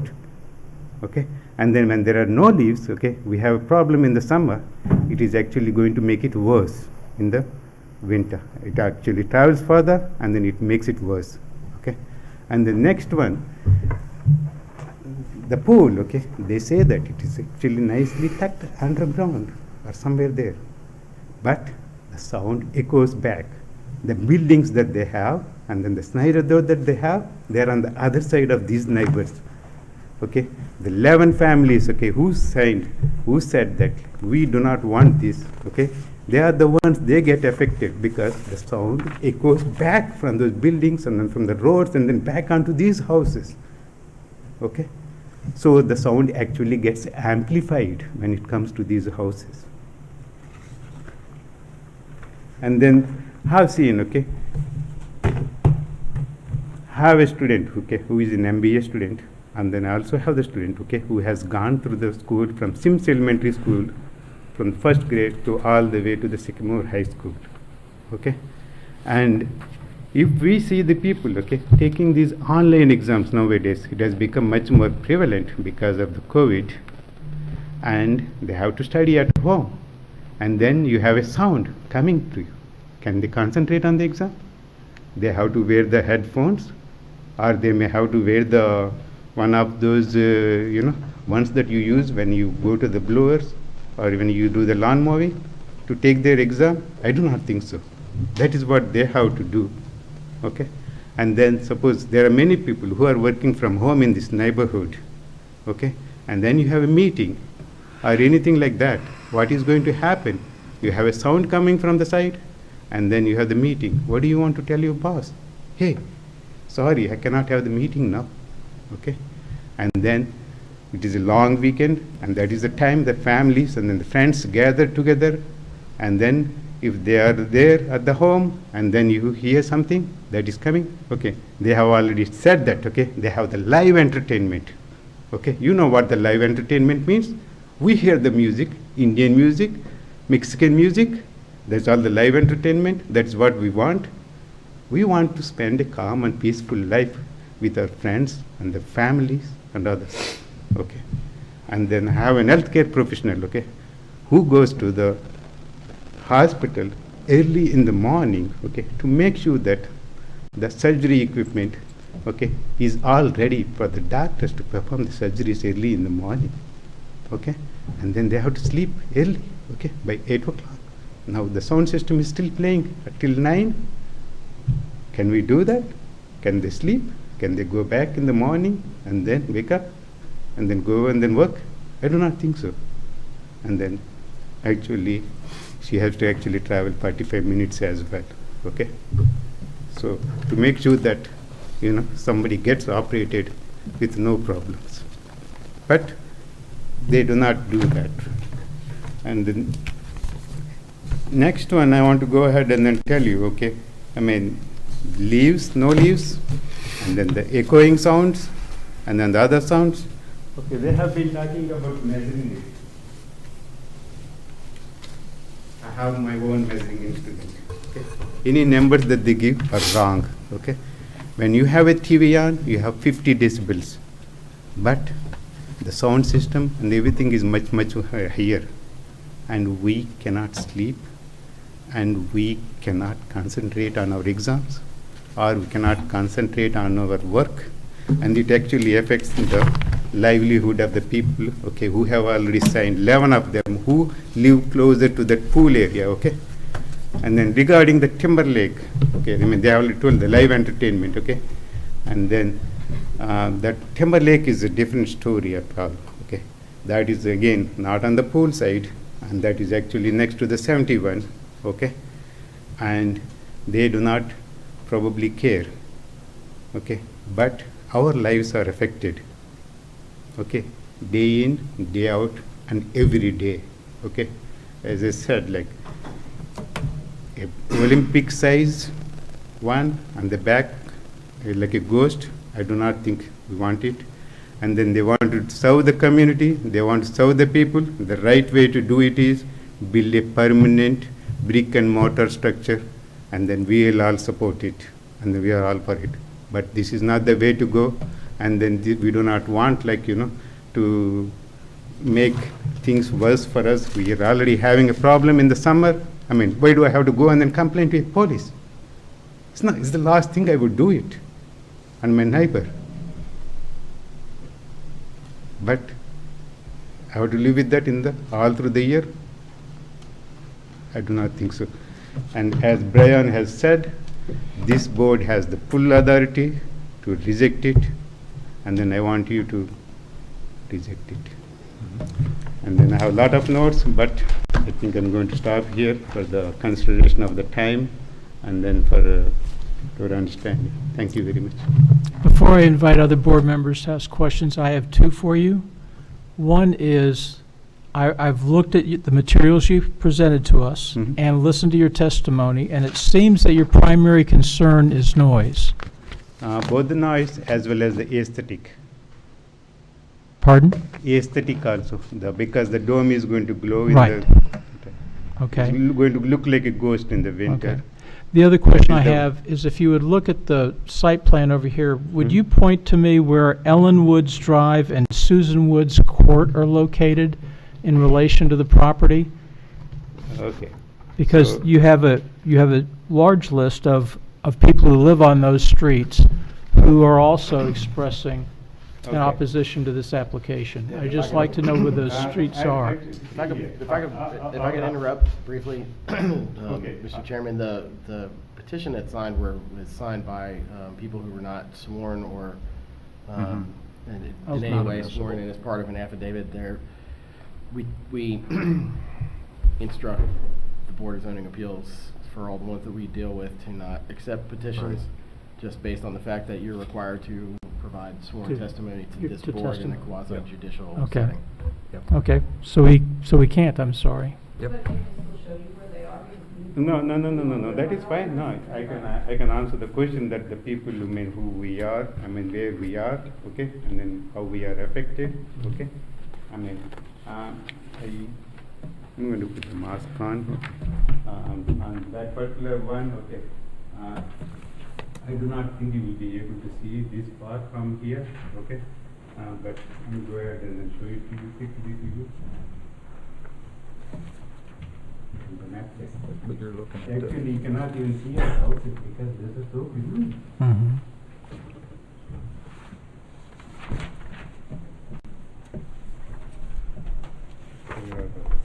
You cannot even see them, they are there. Here's Susan's Woods. I was trying to do the same thing and figure out which one. You cannot even see our houses, they are here. Okay. So this road here is Ellen Woods? That's Susan Woods, so is this Ellen Woods? There are Okay. houses, you cannot even see that. Okay. See that how pristine and then beautiful those houses are? They're back in here, right? Yeah. You cannot even see them there. Can you do it on this one? This is the one I understand.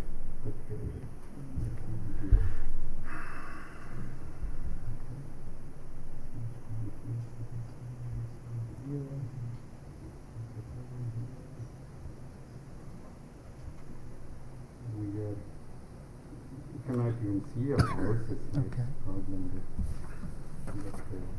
You cannot even see us actually. Okay. This is actually our road.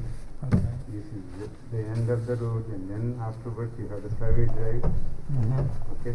This is the end of the public road. Okay. And then after that you have a private drive. And Okay. then that is where our houses are. Okay. Thank you. All right, I have a question for the gentleman. Go ahead, Jack. Okay, I live somewhat in that area, but I will tell you that I am constantly annoyed by the road noise coming off of 71. How does that compare to what you're talking about? Okay. And that's 24/7. Okay, let's go ahead and talk about that one, okay? And then the road noise, okay, from Can a you house. take your okay? mask off so we can Sorry, hear you? I'm sorry. Okay, the road noise, okay, and then the leaves noise, okay, when the wind is blowing, okay, they are at 40 decibels. That's it. They're what? 40 decibels, 40. 40 decibels. Decibels. Five. Decibels is the decibels is the way I- you measure the sound. Okay, it's not much. Like let's say if you're playing a TV in your bedroom or I anything. know what 50 decibels is. I know Exactly. what it is. Exactly. And I would submit to you that That- if the noise coming off of 71 is much higher. No, it is only not. No, it's Well, it not much depends upon higher. when you measure it, right, sir? Which one? Huh? It depends upon when you measure it. Oh, I measure it all the time because I have it all the time. And the difference, and the How distance this from one? which it's measured. I'm a mechanical engineer. I have a unit. I can measure any time. And then actually I can go ahead and tell you this one very clearly to you. Okay, if the highway noise is a matter, okay, what they're going to do is they're going to play the music at a much higher level because to drum it off. But this is in the summertime. We're not talking about the summertime now. What you're concerned about is the blower noise in the wintertime, Which one? right? No, not the blower noise. Well, Sorry, see, I mean if we've I gotta have separate- no. we have to because- separate No, these they have the issues. live entertainment. Okay. We have to separate these issues, sir. Okay. Yes, sir. Okay, let's be clear, Mhm. okay? The issue is, should we approve this temporary dome structure? That's the only thing we're talking about. The fact that the people in the neighborhood of Palm Meadows and Five Seasons may have a public relations issue, I think that's on these folks over here to listen and to decide what's their course of action to work with the community, however it is, to mitigate your concern. That's not our issue to resolve, okay? I just want to make sure that you're not looking to us to resolve this issue. Okay, as Brian Snyder has said, that this board has a much broader authority. And then, as I said, can't hear you. Say it again?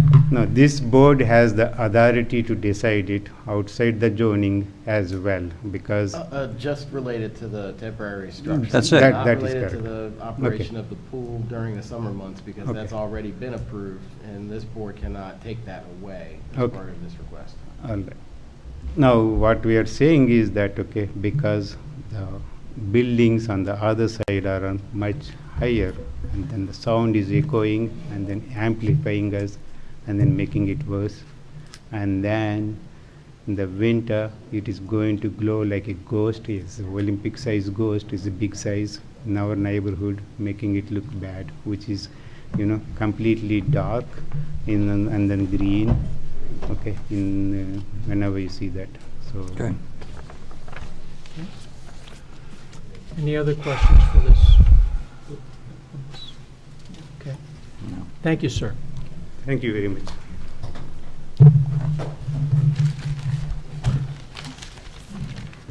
Is there anyone else in the audience who wishes to speak against this application? Okay. We're gonna invite. Is there anybody who wishes to speak against? Okay, we're going to invite the applicant back up to the podium to make a further statement and maybe answer a few questions. Sure. So, I want to introduce Nancy. if you have Conard. something you'd like to say first, then we'll ask questions. Okay. I'd like to introduce Nancy Conard, our VP of Operations of all the clubs. And she's been with Five Seasons Cincinnati, particularly for the last 18 years, so she's pretty well-versed. And I've only been with the company for the last 2 years, since 2019. What was your name? Nancy Conard. Nancy Conard. C-O-N-A-R-D. So I just want to make sure we bring the conversation back around to the task at hand tonight. There was a lot of generalizations made from the opponents, and I just wanted to clarify a few points. For one, on this sheet, the majority is really 14 people in a total of 9 residents, as long as I've done the math correctly. Those 9 residents are out of 150 in the entire community that surround Five Seasons. You're talking about that list? At risk. Yeah, but we can't talk. We can't even Oh, accept that okay, list. Let's okay. just take that And off. just from a standpoint of further clarification, I don't know the amount of times that we've had noise issues in the summer, but that is not for tonight, Mhm. correct? That's right. Okay. That's right. That's for you guys to go deal with separately. Yeah. And I would just like to say that we actually know that we have over 50 memberships that belong to Five Seasons. I'm very thankful for every member that is a part of our community. We actually hosted a homeowners gathering for them, took it to their neighborhood. Which this neighborhood? Palmettos. Oh, Palmetto, okay, Yeah. so you got 50 in Palmettos itself, and you've hosted, okay. And we I actually didn't catch hosted that. a homeowners dinner this past weekend. They asked us to cater it in, so I apologize that we've left music on in the past. I know that when that happens, I do get your calls. I do address it.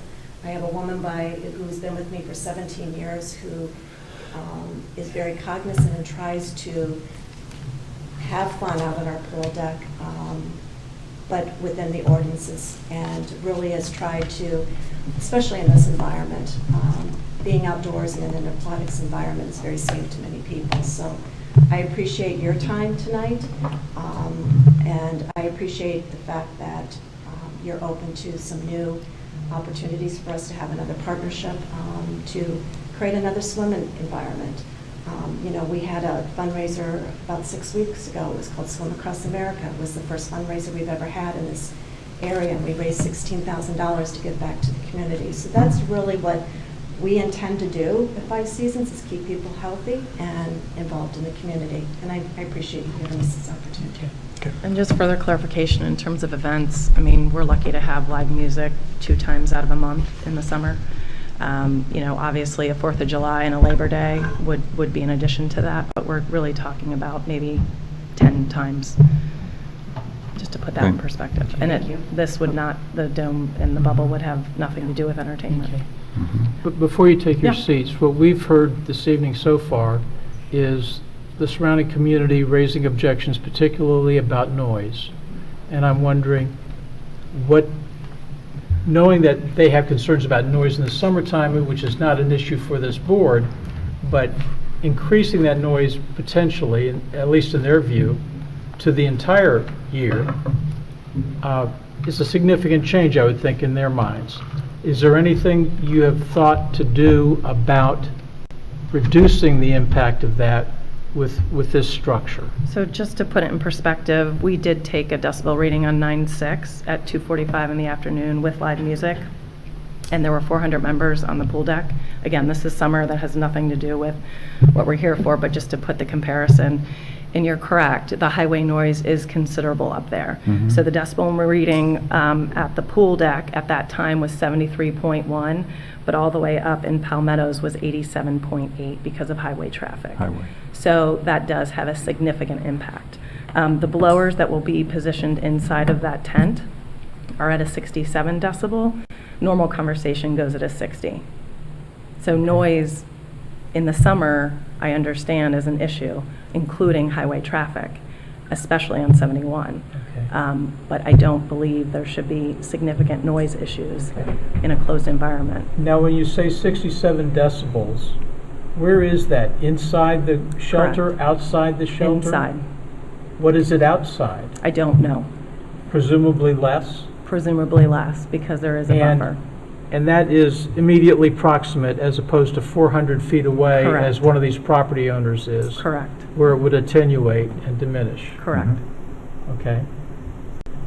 The one thing, there's an obvious thing this board will talk about. One of the testimonies we received from our mechanical engineer was the brick and mortar option. Have you given any consideration to It's that, or is cost. this just about It's- cost? Well, I mean, everybody would love to put another building on the property, but, you know, we're investing about $140,000 for this entire bubble. Obviously, a brick investment would be monumental at a time where we're really still struggling out of COVID. So The intent would be to test this for the next however many years. If that is an opportunity and it's successful, you know, perhaps we would be interested in building a facility over there. But the beauty of the bubble is outdoors and then indoors versus a indoor structure that doesn't allow for, you know, our families to enjoy the summer sun. That's the challenge. So this provides us a year-round opportunity in revenue as well, and family enjoyment and increased membership. I mean, it's a positive for our community. When the other gentleman made his presentation, he spoke about not having events after 9 o'clock at night. We're closed at 9. Okay. Yeah, and I So there believe would the be no noise ordinance is 11. Okay. So. And even in the daytime, in the winter months, are you open-minded about restricting? What we saw about the bubble is there's not going to be much of an audience inside. Correct. What we hear from your neighbors is pool parties and a lot of noise. In the summer. I'm wondering, in the summer. So I'm wondering, can you control the audience and the attendees to being inside the shell as opposed to having a party outside the shell while the event's going on? Yeah, I mean, the winter months are cold, so. Okay. We don't have any paddle ball outside. We don't have any fire pits. So you'd be for heat. You'd be open to restrictions on hours of activity and types of activities during the winter months? But I don't, it's not for entertainment. I mean, what we have on the docket tonight is not an entertainment dome or bubble. Okay. It is strictly for recreational sport and training. Right. So I would assume as long as it's limited to that use. Okay. We're not opposed to it, but I just wanted to confirm it's Okay. not for entertainment. Thank you. Anybody else have questions for these? Okay. Thank you. I want to, We will allow one rebuttal comment.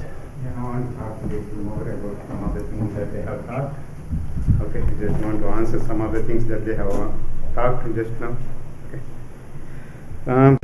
One of them is that they want to hold the fundraisers, and again, you know, they go with the sound, and then they're going to have the blowers, okay, and then they have a sound of 73 to 87 inside, okay, and they're going to, if they have any music on top of it, okay, it's going to be louder than that to drum it out.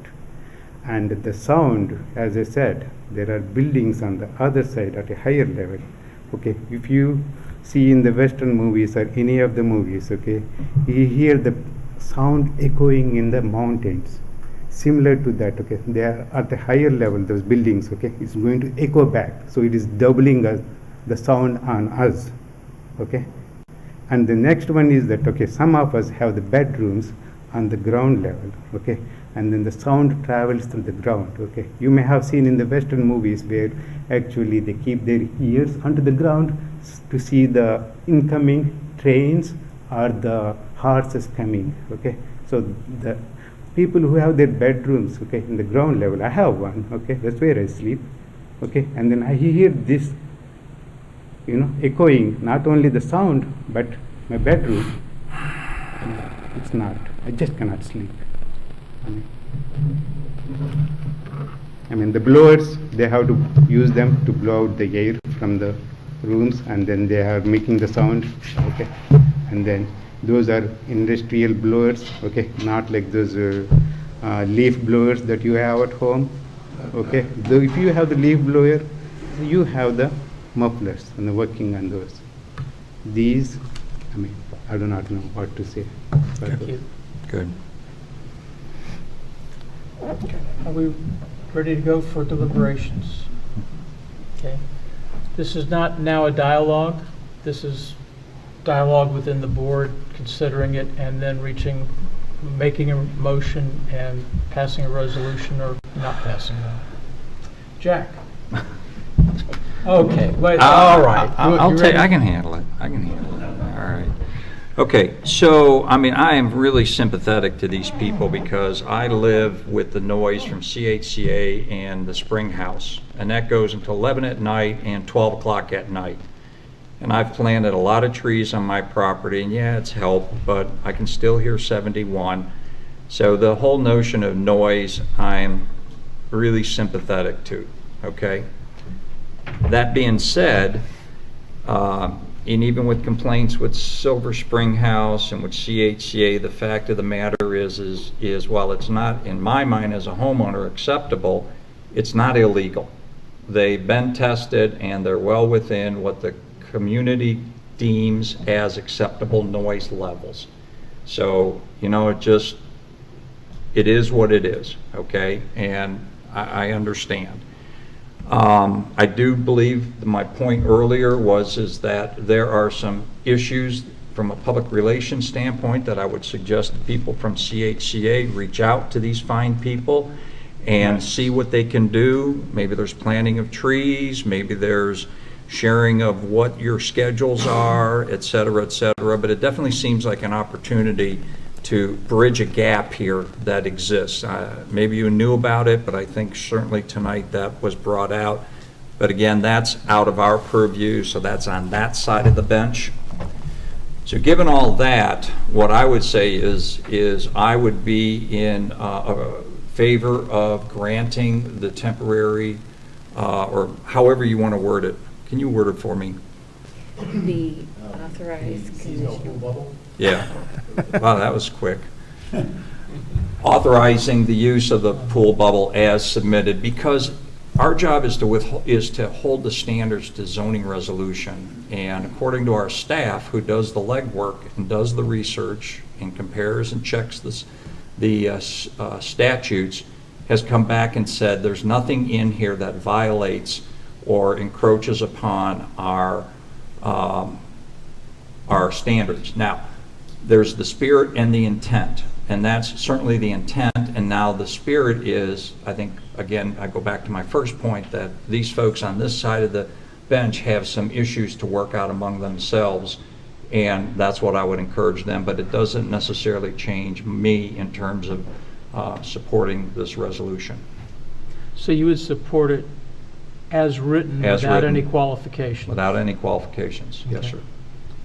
Jennifer? Because of the work that our team has done. Ms. Harlow? I agree with a lot of what Jack said, where I think that there's quite a bit of issues between some of the neighbors and the actual club, but I do think that there is some adverse effects going on in the neighborhood, but it's within what our bigger community has deemed acceptable. And so that's where I'm a little hesitant to say I'm great with it the way it is, but I'm not quite sure what the qualifications would be to limit that. Yeah, what would you change in their proposal? That's why I'm trying to think. You have to have the bubble running all the time, and other than saying so long as they don't use it for events, but then that becomes, what does that mean? Whereas I mean something big, and you know, you get into all of that, and I don't feel like that's our position to make those determinations. Well, remember, this is not an area variance, and this is about undue hardship. The question is, are they subject to undue hardship by denying this application?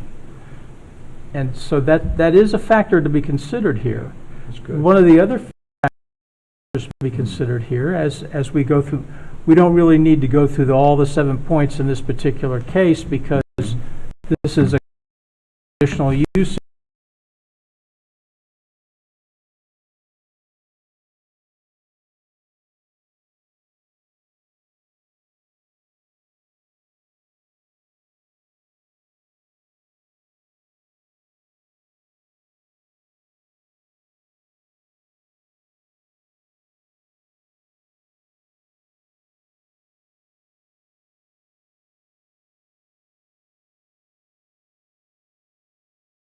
Mechanical engineer, a brick and mortar building. This is for the 5 seasons. This is about cost.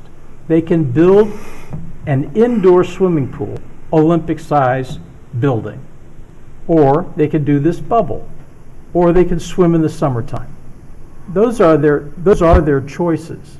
That doesn't mean variance. It's something we need to think about, those three possibilities. They already made the decision that their facility works to some extent as an outdoor swimming pool.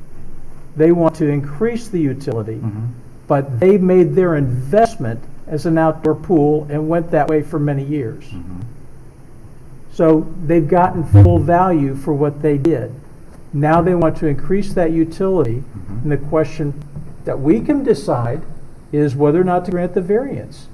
Because they can then say, well, thank you, I'm sorry we can't do a bubble. We're going to go raise funds and build a brick and mortar building that will then contain all the noise. It won't do them a world of good, a whit of good. Mr. Chairman, you said variance, I believe you meant conditional use. Yes, conditional use, I meant. Ralph, any thoughts you have?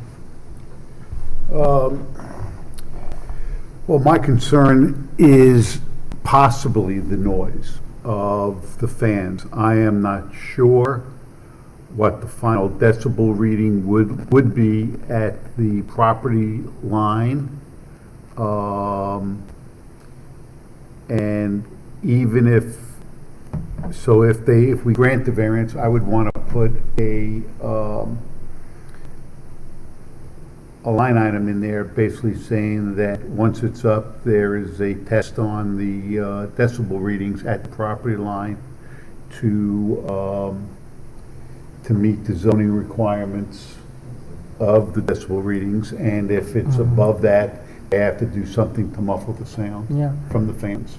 Because that's what's doing it. I think that's an interesting point, and I don't think that can't just be done by calculation. Don't we know, well, there are variances with elevation and all that. It can be calculated to some degree. You're right, it can be, it's not But then definitive. it has to be tested at the property line once it's up and running. And if it gets to a certain point, what they would have to do is do something to the fan, where the fans are, and maybe put a special housing around it. Baffling and stuff like Baffling that. or whatever to cut down that noise level. Right. But once you get to the property line, no matter what happens,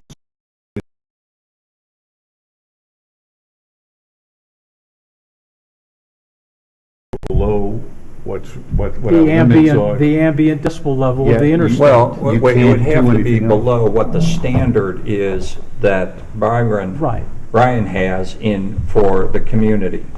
I mean, we can't go about setting different standards. No, I'm not saying setting that, but there's a standard for Symmes Township in terms of noise level. Right. Okay. At the property line. Well, I don't know, where is that It's at measured? it would Brian? be at the property line. I'm looking up, sorry, I'm looking up to see if there even is zoning-related decibel level. The noise ordinances are enforced by the sheriff. They're Okay, so adopted that's by the township potentially trustees. outside of our limits. Okay. Then I would want, because they have to control it. Because what we're hearing, whatever the decibel rating is of the fan, what they're saying, I don't know how many fans there are, but it could be more than what they're Could be, saying. but it's And it could be above 60, it could be 120. I don't know that. Nobody knows that until it gets calculated. Right, but then it would be the Hamilton County's job to enforce the noise ordinance. Is that correct? No, who would enforce the noise ordinance? The sheriffs. The sheriffs, okay, the sheriffs would. But is there a limit, a noise decibel rating? I know there's, in a lot of communities, there are decibel reading sounds.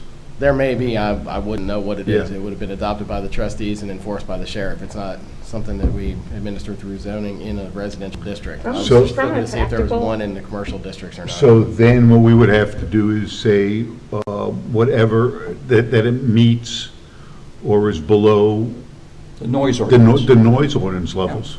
That's fair. I would suggest you as a board not get into requiring the county to enforce things that are outside of our No, we enforcement. can't require the county to enforce anything, but I think what I'm hearing my colleagues saying is we can condition our approval on the noise produced by this thing, irrespective of what the noise levels permitted are. Right. That's not our issue. Our issue is, what is this contributing adversely to the surrounding community? So And that's why you would have to pick a decibel level and a location, and then our zoning inspector would be able to check and enforce that. But you would have to specifically say where and what level. Right. From a It would practical have to be- standpoint, how is this even going to be enforced? Because Yeah. I think what I'm hearing from everybody here is there's some concern over the noise issues for the immediate neighbors or similar, very close neighbors. But in reality, how does that get enforced? What would you think the police would do? Are they going to go tell them to take the bubble down?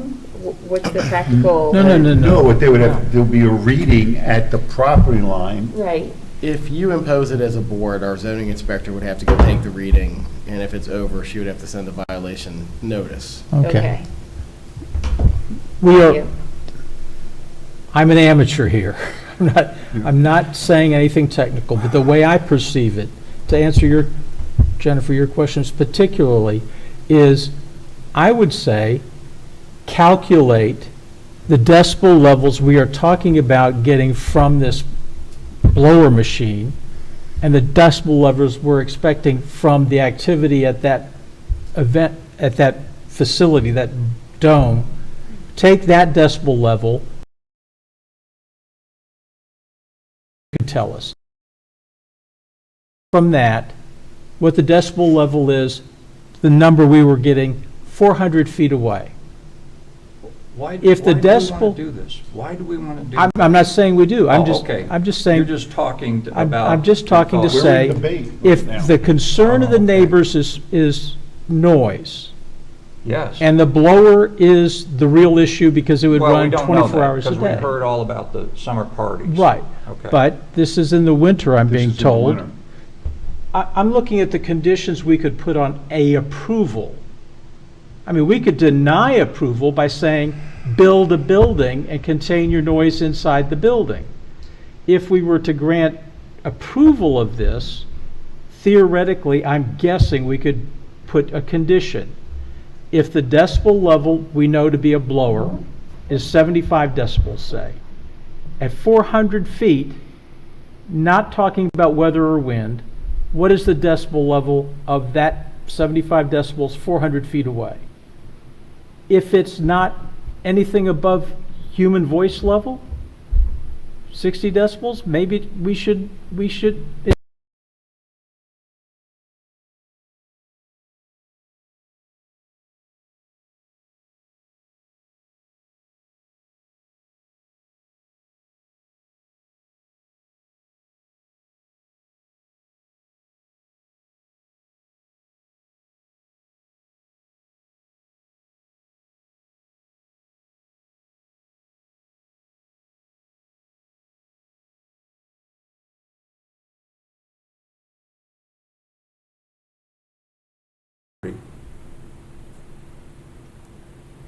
It's conditional use. No, I no, mean, no, no, no, no, we no, are no, setting no. this I'm property as saying conditional we do use. not, as a board, have the power to, if the Symmes Township noise ordinance, or whoever it is, the sheriff office, I mean, what our board of trustees has said, this is the standard, okay? I don't think we have the authority to change the standard for the community and just pinpoint one property to do that. That seems way beyond what we're charged to do. We're charged to look at a request relative to the standards, and we used Brian's team to help us with that, and they came back and said there are no deviations. So for me, it's a pretty clear, looking at the numbers, pretty clear issue. If they have an issue, it's like those folks need to go work that, okay? That's not our job. Our job is not to interpret and interpolate the standard for Symmes Township because there's an issue with the people on Ellenwood with Five Seasons. That's just not our purview. I think there's a point there. No, but our purview is for totally Symmes Township. Right, And if we and this feel, meets those standards. and we don't know what those standards are. No, we do. Well, Because be Brian's careful. team reported it. But We wouldn't just to be here To interject something if- about that, I just want to clarify, Mr. Horvath, on that. You comment can't that for a you moment, stated. but I do want to make one statement. We wouldn't be here if they met the standards 100%. They're asking for a use, conditional use. But that's the Change. process. To get our approval, this is what they They have are a to do. conditional use to Right. start with, so anything that they change has to come across our board. That's right. Because it's a Okay. conditional use building. And what he's Period. saying is that technical standards have been met. I didn't say that. I just want to clarify what both of you guys were saying. A conditional use is a permissible use. It's not a permitted use, but it is also not a prohibited use. It's permissible with the board's approval of the conditional use. A lot of the conditional use criteria that in here are not specific black and white 20-foot setback and they have 25. These are subjective criteria. Right. The criteria, the findings that we have as staff is our suggestion of if we think they met the subjective criteria. However, the point of the hearing is for you to consider those subjective criteria and find whether or not you feel comfortable that what they're asking for is meeting this criteria. But these are the criteria, so it's not a technical report where they do or don't meet the code. We did say that they met the code, so the technical aspect of it is met. But the whole point of the conditional use is to review these criteria that are in here and determine. In those, there's 4 especially general criteria that are very subjective that you could point to those to justify a position either way, however you feel. But to Mr. Fowler's point, this is also not a variance, so the Duncan factors do not apply. In this case, there's no undue hardship or practical difficulty test for the applicant to prove. This is a conditional use request. It's permitted in the code through the conditional use process, and this is the criteria that is required to be reviewed. Right. So, I think the conversation is good to have the clarity, but And so in doing that, what we have to weigh is the impact on the community versus the request that they are making. As an objective matter, the request they are making is perfectly reasonable. It enhances the community. It has a downside. It affects the neighbors. potentially, yes. And what we are about to decide is whether to favor one side or the other, the neighbors immediately affected, or the use and benefit of the use. Okay. It's painful. It can be. Is there any more discussion we need to have, or are we ready to make a motion? Remember the 3 things I cited. They can go on being a summer pool. They can do a brick and mortar building, make it an indoor pool. They can do this bubble. Well, they can do a brick and mortar with a roof opening. that That's right. opens. I mean, they can do a lot of things. But what's before us is strictly this dome. Okay? That's right, exactly. It's the dome that's in front of us for the conditional use. Well, what I think we can do, though, is, because we're supposed to, in a way, protect the community and assist the community and also help our neighbors, such as Five Seasons, as well as the community, and try to come up with some blended answer for this conditional use. Right. And the decibel reading, and which was we don't. why we talked about it being, prove to me that the decibels aren't so bad.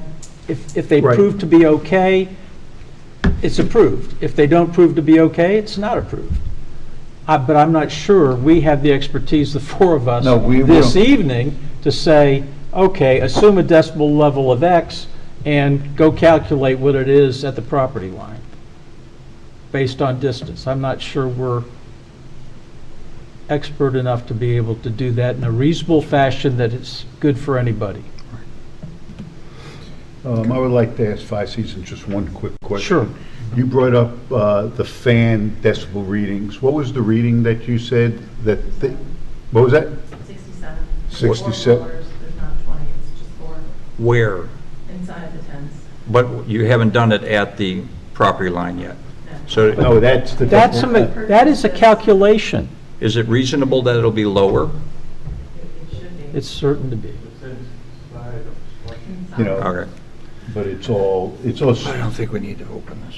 you know, the fan may be inside, but they're also taking outside air to bring it in to blow it, to fill it, so, but there is a noise Sure. issue out there, you know, and that's why, you know, we can come up with a statement that at the property line, it can't be more than 67 decibels, because 60 is conversation decibels, so 7 is not really that far off. And over a 400 foot, it's probably gonna be dropped down. So if they're saying it's gonna be 67, then we could hold them to that at the property line. Well, it's not at the property line, But- but at the Can I location. answer the question that you asked about the sound? They can't talk. No. No, we're in deliberation. We really can't take I just more wanted to ask you more that testimony. question. Well, I think that would be difficult given the highway noise behind there. Well, the highway noise is one thing. But you but- can't, in decibel range, you can't lay out noise. We would not be able to separate noise from the blowers from the traffic noise at the property line. No, that's the whole point, is there is a way to once you calculate. get in it, I don't think we want to go down that road anyway, but for the sake of argument, once you take a decibel level at the site, you can calculate the prevailing decibel level at a distance. The property line, if it's 400 feet away, you can calculate what that decibel level should be. If you are a sound engineer and our zoning inspector, I Correct, assure you it's and not. I know that we are not. The point is that if, for academic purposes, the point would be that once you know what that decibel level is, 400 feet away at the property line, if it's below the ambient decibel level of the interstate highway, no harm, no foul. But I want to go back to what we have done at previous meetings, something I hate doing. I hate offering to somebody the opportunity for a continuance. If they would want a continuance to do decibel calculations, get an engineer, figure out what the ambient decibel level will be at where these houses are roughly, then they can do that. I'm prepared to go forward with a decision tonight on the 3 points. They have 3 choices. I'm not saying we can either say yes to the one they are applying for. If we say no to that, their choices are to stay a summer swimming pool because it's not good in the winter, or build a brick and mortar swimming pool. Those are their options if we say no. Okay. I'm willing to entertain a motion for approval if someone will make it. I'll make the motion. I motion that we approve the application for conditional use as submitted by 5 Seasons. Is there a second? Is there a second? Really? Okay. I will second. I'm not sure I'm allowed to second. Do we have Robert's Rules of Order Yeah, you here? are. I second the motion. So we need a vote. Luann? Okay, Ms. Harlow. I knew it was going to start with me.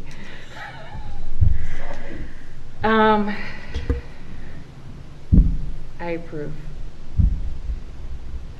Mr. Horvath. I approve. Mr. Wolf. No. Mr. Fowler. Yes.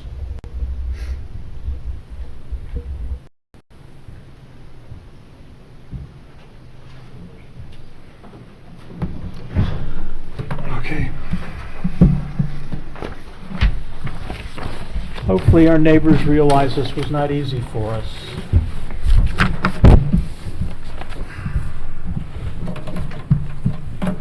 Okay. Let's see where we are in our agenda. Oh, yeah, we We had have one of to those, do- don't we? We have more stuff. Is there any old business to be discussed besides the minutes for the August 9 meeting? We don't have any old business. I put minutes under administrative matters. Okay, all right. So we wait. We have new business. I plead guilty to proposing Symmes Township zoning guidelines for area variances that you've all received in your materials. I thought that was really, really helpful, because heretofore it's been confusing, and I think that was really good, the difference between area and use.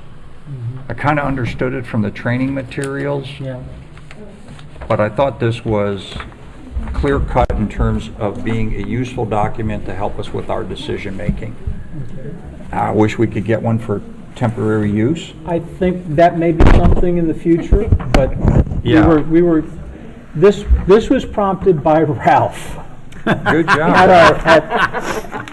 At the last meeting about this garage, he said, I don't understand. We don't have good guidance, folks, on these area variances. Did you not? Yeah.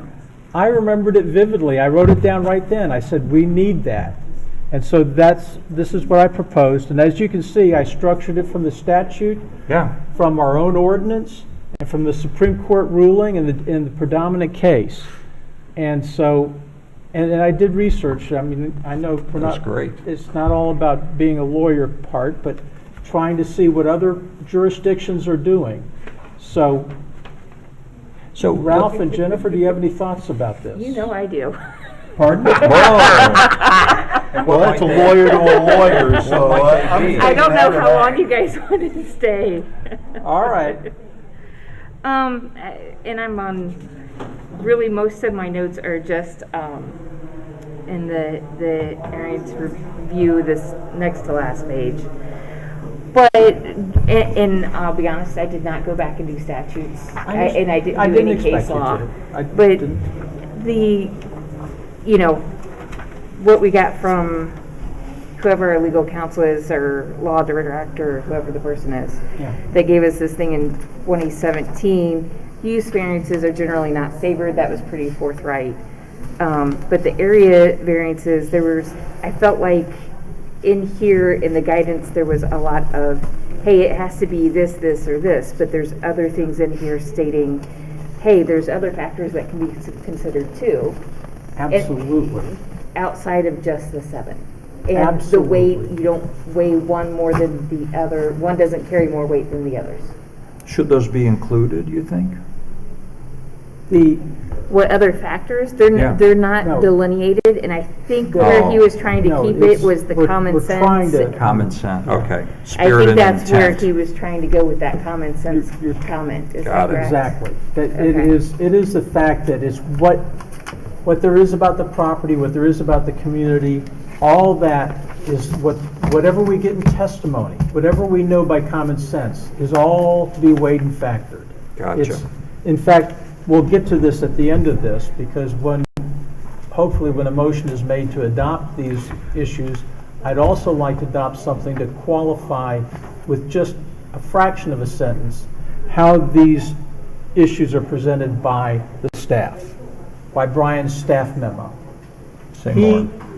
I don't know if I have one right here handy, but when he lists the 7 factors, exactly, I don't like the sentence that introduces it. I would like to qualify that sentence to say, including but not limited to these 7 factors.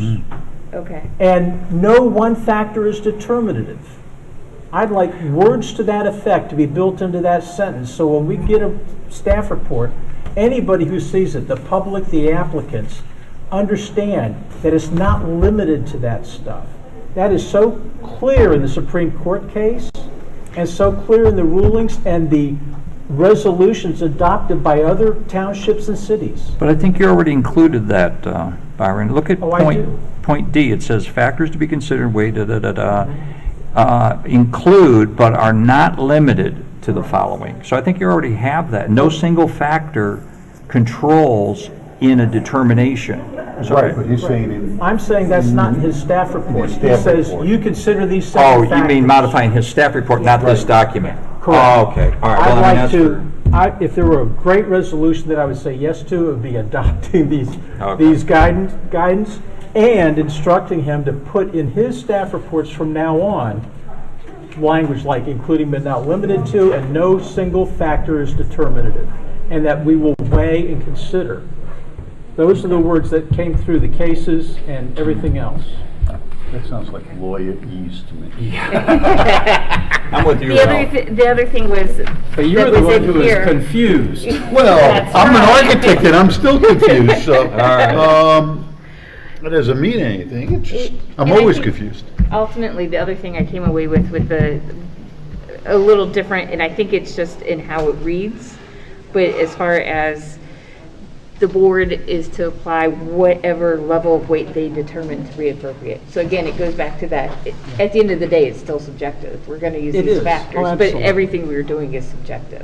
Absolutely. So, But having the guidance gives some more flesh, and seeing the way other jurisdictions have considered this, seeing how it's gone through the court system, helps to give you a sense that area variances, should be rare. right, for years, it was just those weird corner lots. Now, we can do one of two things. We can continue this issue to the next meeting where you could do edits, if you like. Yeah, okay.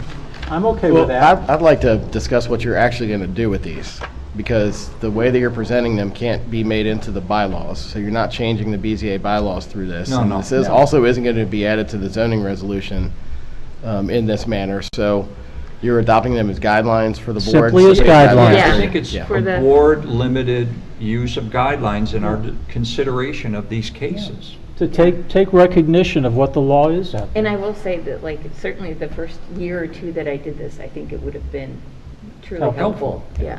So maybe the title needs to include that this is for use, zoning board, the BOD, as guidelines as we evaluate area and use variations. Maybe something like that, to your Okay. point, so it doesn't look like it's an official zoning document. And if you go to the bottom of the last page, I prepared everything up to the last 4 lines. The township law director added the last 4 lines, which I thought was valuable. Yes.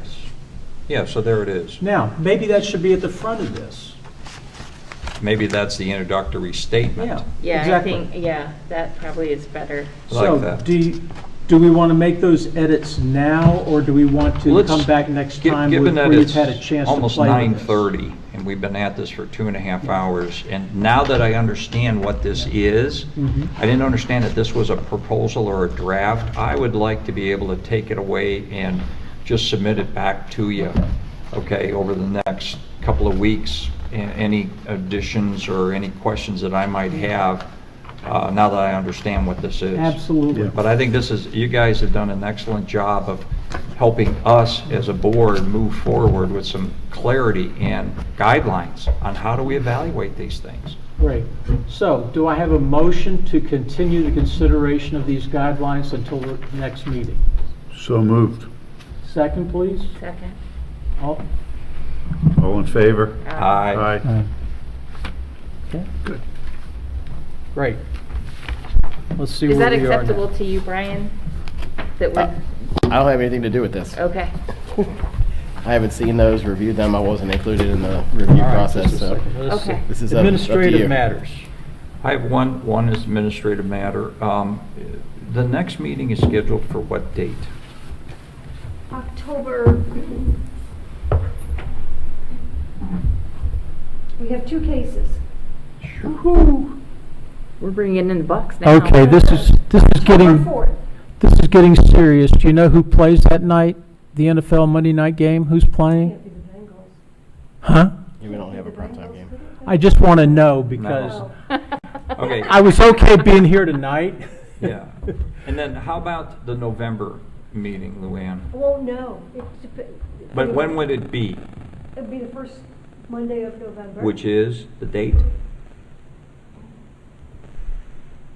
Jack doesn't have a cell phone. November 1st. Okay. All right. If it's November 1st, I will be here. If it's October 4th, there's a possibility I may not be available, and I just wanted to let people know that. Okay, hopefully Darcy will be back. Yeah. Is he in New York? Oh, wait a minute, he comes back in October, he probably won't be back the first.